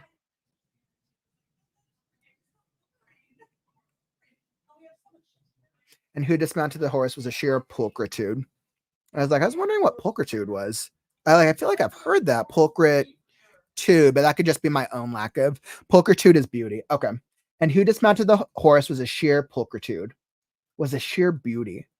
I might recommend, Kata, I might just recommend a change of word. So like that, the word does work. Don't get me wrong. The word absolutely works. But I feel like if you want the reader to think of like beauty, like I want a word to flow I want a word to flow that better matches the way that you want it to her to be perceived. And who dismounted the horse was a sheer actually I would even just use beauty, but and who dismounted the horse was a sheer beauty to behold. But that's just a personal that's a subjective reference. Lavanya was looking sublime in her black sleeveless gown, the beauty that can induce lust even in the celibates. The nectar that every wasp yearns for. I can tell what you're going for. You're basically sexualizing her. People now who were pushing each other to steal one glance. And a golden tiara, the beauty that can induce lust even in the celibates, the nectar that every wasp yearns for. It's kind of interesting. The beauty that can induce lust, even the nectar that every wasp yearns for. So the way that you phrase this sentence, it's interesting because it's like it almost feels like you as the writer are trying to tell this to us. This is an example of telling and not showing, but it is so unique. It is very, very unique. The beauty that can induce lust even in the celibates. People now.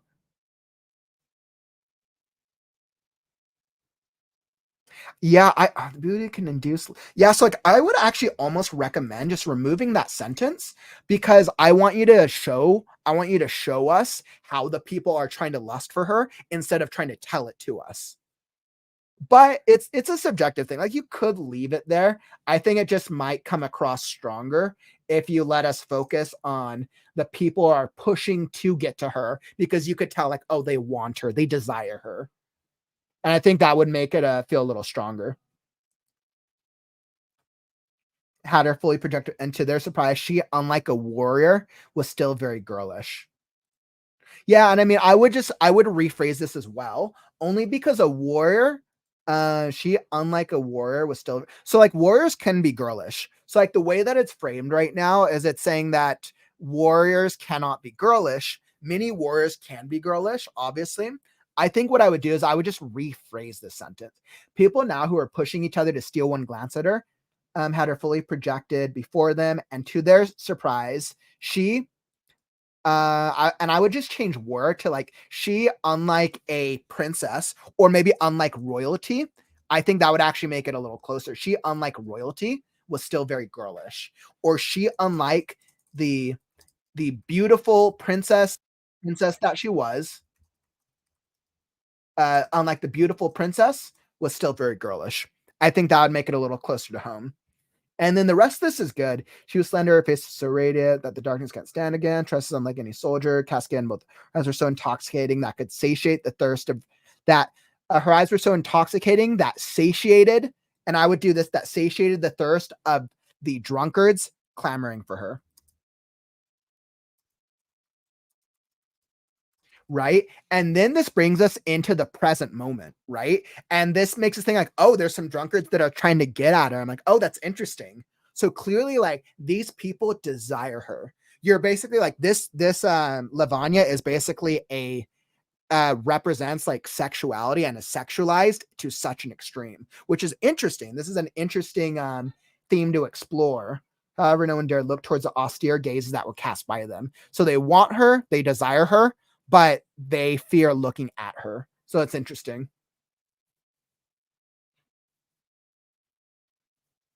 This is good. As she's meeting her mother, she hugged her parents like a child who was lost and separated from them at a very young age. Oh, and then so their dialogue between them, just stop being hubristic. I would adjust the speech tags so it's just clear who's talking. Because I for a while you changed it with each one, so make sure you're indenting for each one. But that could just be me, so I would just indent. And then welcome back, my warrior. The capital bows to you. So that's clear that that's the king.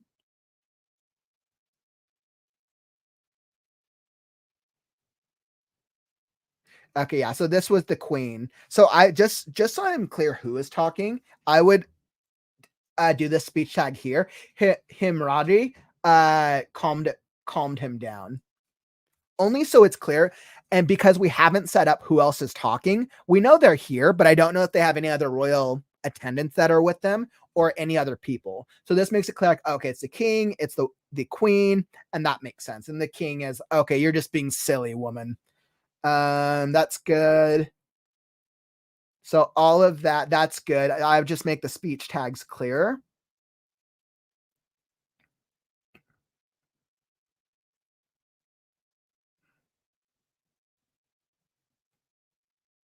And then you do a good job of setting up the daughter. You're setting up the backstory of the daughter. You do a lot of world building and character development.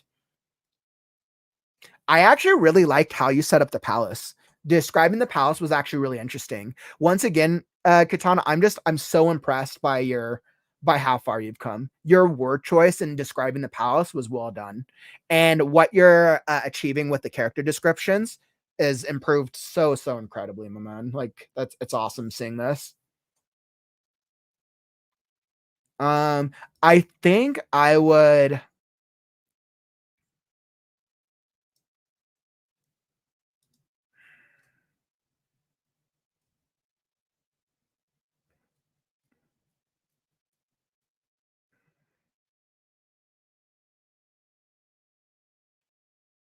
So everything that the father and the everything that the king and the queen are saying makes sense, but I would yeah, I think it just needs further character development. Right now, I get that they're different people, but right now, just based off their dialogue, if let's say I took out all the speech tags and it was just their dialogue, it the king and the queen kind of sound the same. So I think right now, if I took out all the dialogue from the king and the queen, they sound almost exactly identical. So what I would do is just figuring out what are things the king says that are different from like a his tone, and what are things the queen says that are different, and then adding like phrases like, yes darling, you have done wonderfully, the entire empire is celebrating your return, but I know this phase of life must have been hard on you. It's when I was a young boy this happened. And the queen maybe being like, darling, I you should, or maybe they just need slightly more opposing personalities. Maybe that's it. And I think maybe it's because they both kind of feel like they have like maybe the same intents, that their characters are kind of blending together a little bit. So I might just do some character development on the king and the queen a little bit, just make it a little clearer. But yeah, other than that, like what's being said works. I would just further develop their characters.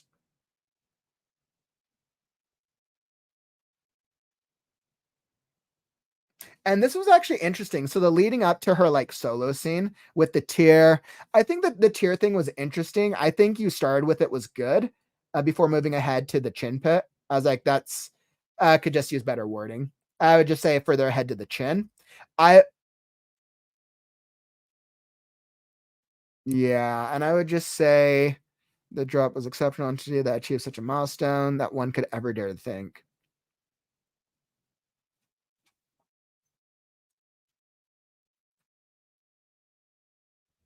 I would, so you've already described the teardrop in detail. I think I would actually just I would cut this and then move to the way the teardrop's making her feel, because that's moving down to the sexuality and the moment of her pleasuring herself. I will admit that I have the least experience working with what was that, sexual romance. So I don't think I'm going to be able to speak too much to this portion here, only because I just don't have that much experience speaking to it. So because I feel like it's interesting, but I'd kind of have to think about it and do some more research, because I'm not sure in the genre of sexual romance that gets more specific, and what are the right ways to go about it. So I would continue just to do a little bit of research. It's interesting because especially you're touching upon her breasts, you're touching upon your some of the word choice. And I think sexual romance and anything that goes into sex, sexuality, I think it's really all about word choice is my belief, but I'm just not as familiar with that specific genre. So yeah. And then also, Catan, right now, with where your writings come at, it has improved tenfold. Absolutely. There's still parts of it. I would say there's probably still about I would say that right now there's about maybe 10%, which there's some like structural parts that just don't make sense. And when I say don't make sense, like the specific word choice. Um, and really, so like all that I recommend is just having just making sure that before you publish it eventually, that you get it edited by somebody. That would be my recommendation. It's come so much farther than where it used to be, but I think a line editor would really make a huge difference with it because there's about like 10% of word choice where they just like the certain words that go together, just like structurally, grammatically don't make sense. So it's just something I want to put out there. But where it used to be at, like it used to be at like 40% or like 50% of like words that didn't feel like they went together. And with how much you've improved is incredible. But because there was about a 10%, like I didn't have time to catch through all of them. And it's just something to be aware of, my friend.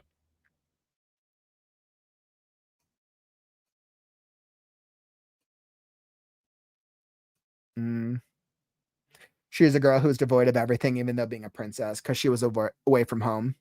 Okay, no, that's good to know. Thanks for that. Yeah, then I would just say just finding the right word choice. Awesome. That is all that I got for you, my friend. Thank you for that. But yeah, Katana, I'm really glad to see that you're making progress with. I'm really glad to see that you're making progress with the story. It was definitely a really fun little read, and I feel like I'm loving the direction that it's going in. And now I'm really curious to know. I want to know how like I'm liking the setup for this Lavanya character, and I want to know like how this Lavanya character is going to like meet up with our other heroes. Let's see. So you said it's not about sexual romance, but any girl who is now at home and free would desire that. You're absolutely right. You're absolutely right about that. But the way you framed it suggests sexuality. So there is a way to go about that type of thing, but it's because Gatan, you go into such detail with it, with her like going through that pleasure moment, that is something that someone in more of like a sexual romance thing would be looking for.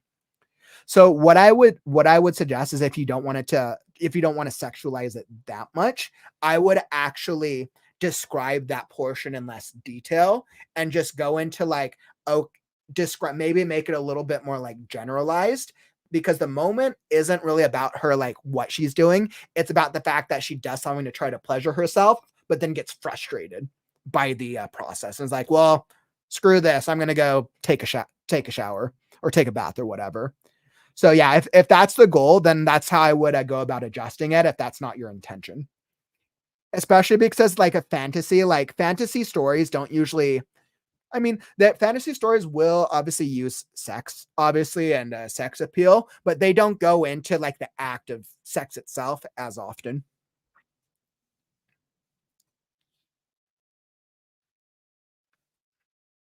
Exactly. So Katana, it's literally all just word choice.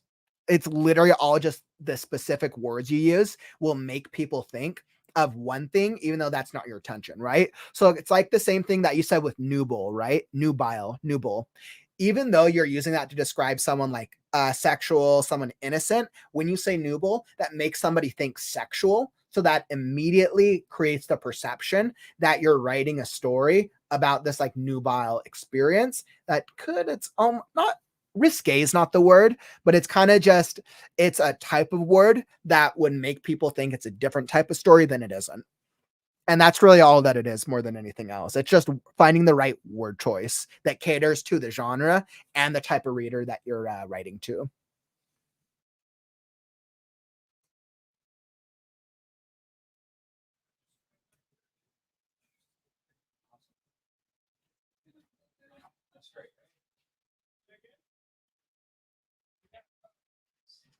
All right, so that's yeah, so that's some good recommendation as well, Courtney. Thanks for sharing that.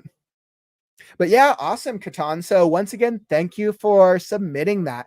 Definitely feel free to keep submitting different excerpts of your story in the future. Absolutely. All right, perfect. So with where we are at next,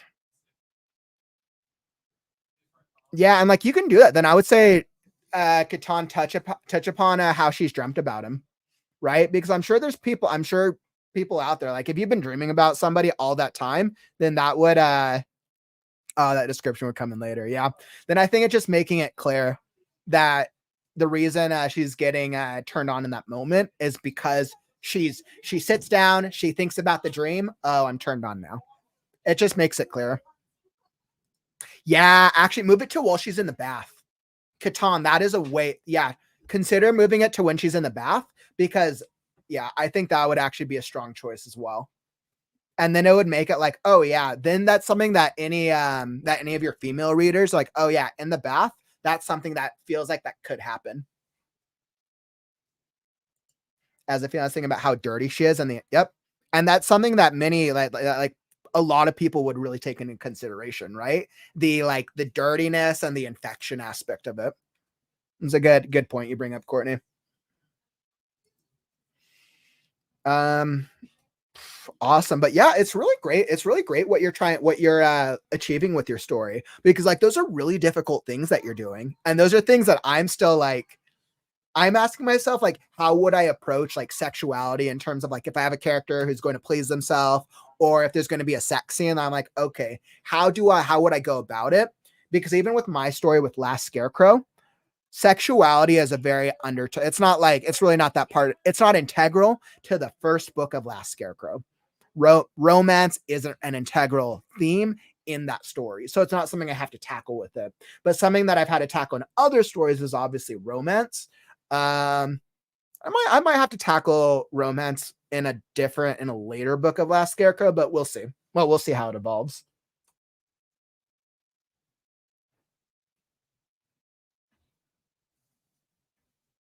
Oh, that's awesome. So now they're all going to meet up. That's actually really cool to know. Well, I'm looking forward to seeing how they all work together because I absolutely loved Yudi's characters. I'm absolutely looking forward to that, man. Definitely submit future excerpts when you get there. All right, beautiful. So with where we're at now, all right, so we're at the 2.5 hour mark. My voice hurts. I don't know what it was. I think it was with the characters that I did today. So I'm probably gonna have to call it for the readings because I don't think I can do another reading without giving my without losing my voice. Oh man, but I know there's definitely a couple of story submissions left. So I know there's definitely a couple of story submissions left. What I will do is I will be queuing up those story submissions for our next story and critique show, which is going to be in 2 weeks. So for the past 7 months, we've been doing a story and critique show every single Saturday. And I've done probably over 150 story excerpts, live readings, and live critiques. I've been asking myself, today is the 25th episode. I want to mix it up a little bit because I want to be able to continue to provide you guys value, but I am going to keep continuing the story and critique show.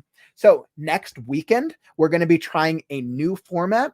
I'm going to be doing it based off the community, based off what you shared that you wanted from this past week. I'm going to be doing next Saturday's stream around doing blurbs and pitches. It's going to be a special one-time stream. We'll see how it goes on how do we write blurbs for our books? How do we pitch for our book? How do we create that summary that perfectly captures and pulls readers in so that way they want to buy our book? Or how do we pitch the script so that way a producer wants to purchase our script or wants to option it? So that's what we'll be doing next Saturday. And we'll continue on with the story and critique show the weekend after that, because I know there's been a high demand for blurb writing and pitches. So next Saturday we'll have a special blurb and pitch session, and then we'll continue on to episode 26 of the story and critique show shortly after. So more to come, my friends. We have definitely had some great stories this year, or great stories so far. And if you submitted a story and we didn't get to it, no worries. You'll be queued up for future story and critique show episodes. But let's say like, hey, I really need feedback on my story. I was really hoping you would get to it today. I also do paid writing services. So if you're wanting like an alpha beta read, or maybe you just need feedback on your story, shoot me an email.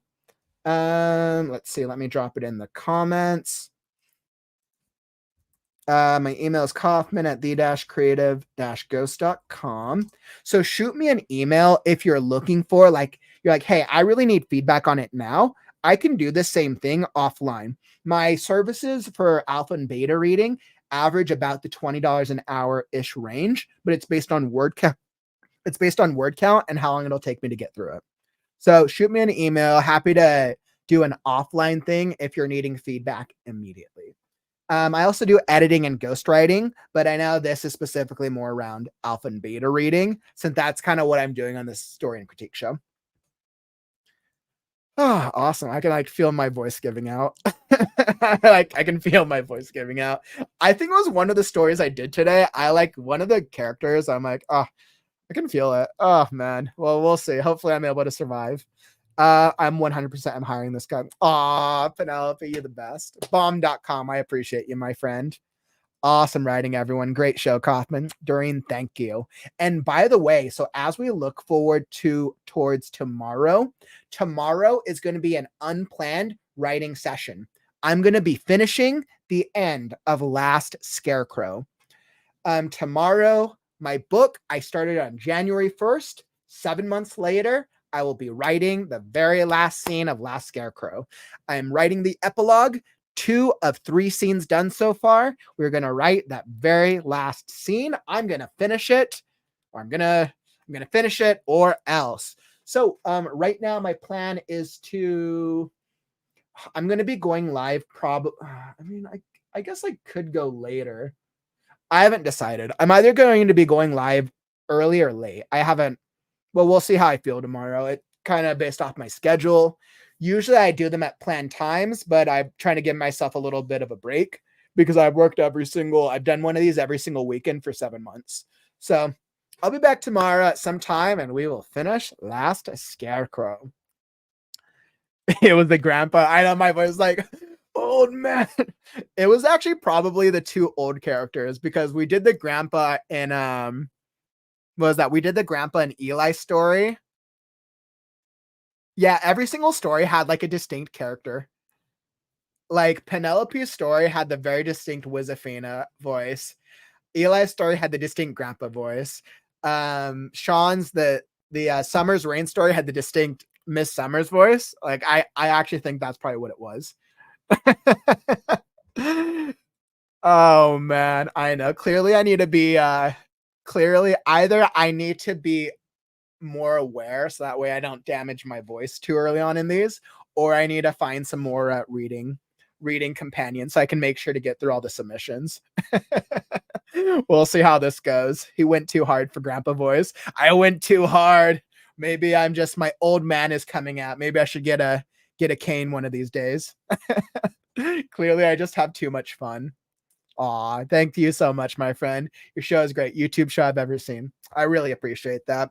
I'm really glad that each of you are getting value out of that. And then once again, like I appreciate everything that you guys do. I literally just threw up my July, My July review, my month in review on my socials. So if you haven't seen it already, if you're here on YouTube, the YouTube community page or on the YouTube community tab, I literally just posted up my stats from July. Go check it out if you haven't already. Or if you're on Facebook, it's on my Facebook profile. But we've been making some great progress. 7 months of streaming, 215 plus days of consecutive writing streams, and we are on a roll. If you enjoyed this stream, make sure to not follow, subscribe. Make sure to tap that like button on the way out.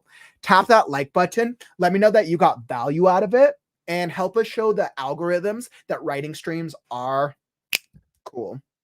I appreciate you. It's been a great stream. If you're looking for something to watch next, down in the YouTube description is the Reading Sprints for Storytellers playlist. That's some of our previous story and critique episodes. So if you're like wanting to see more of like some of the previous sections of some of the stories we read today, go check it out. All of the previous 24 episodes of the story and critique show are on there. There's been some incredible episodes and some incredible stories.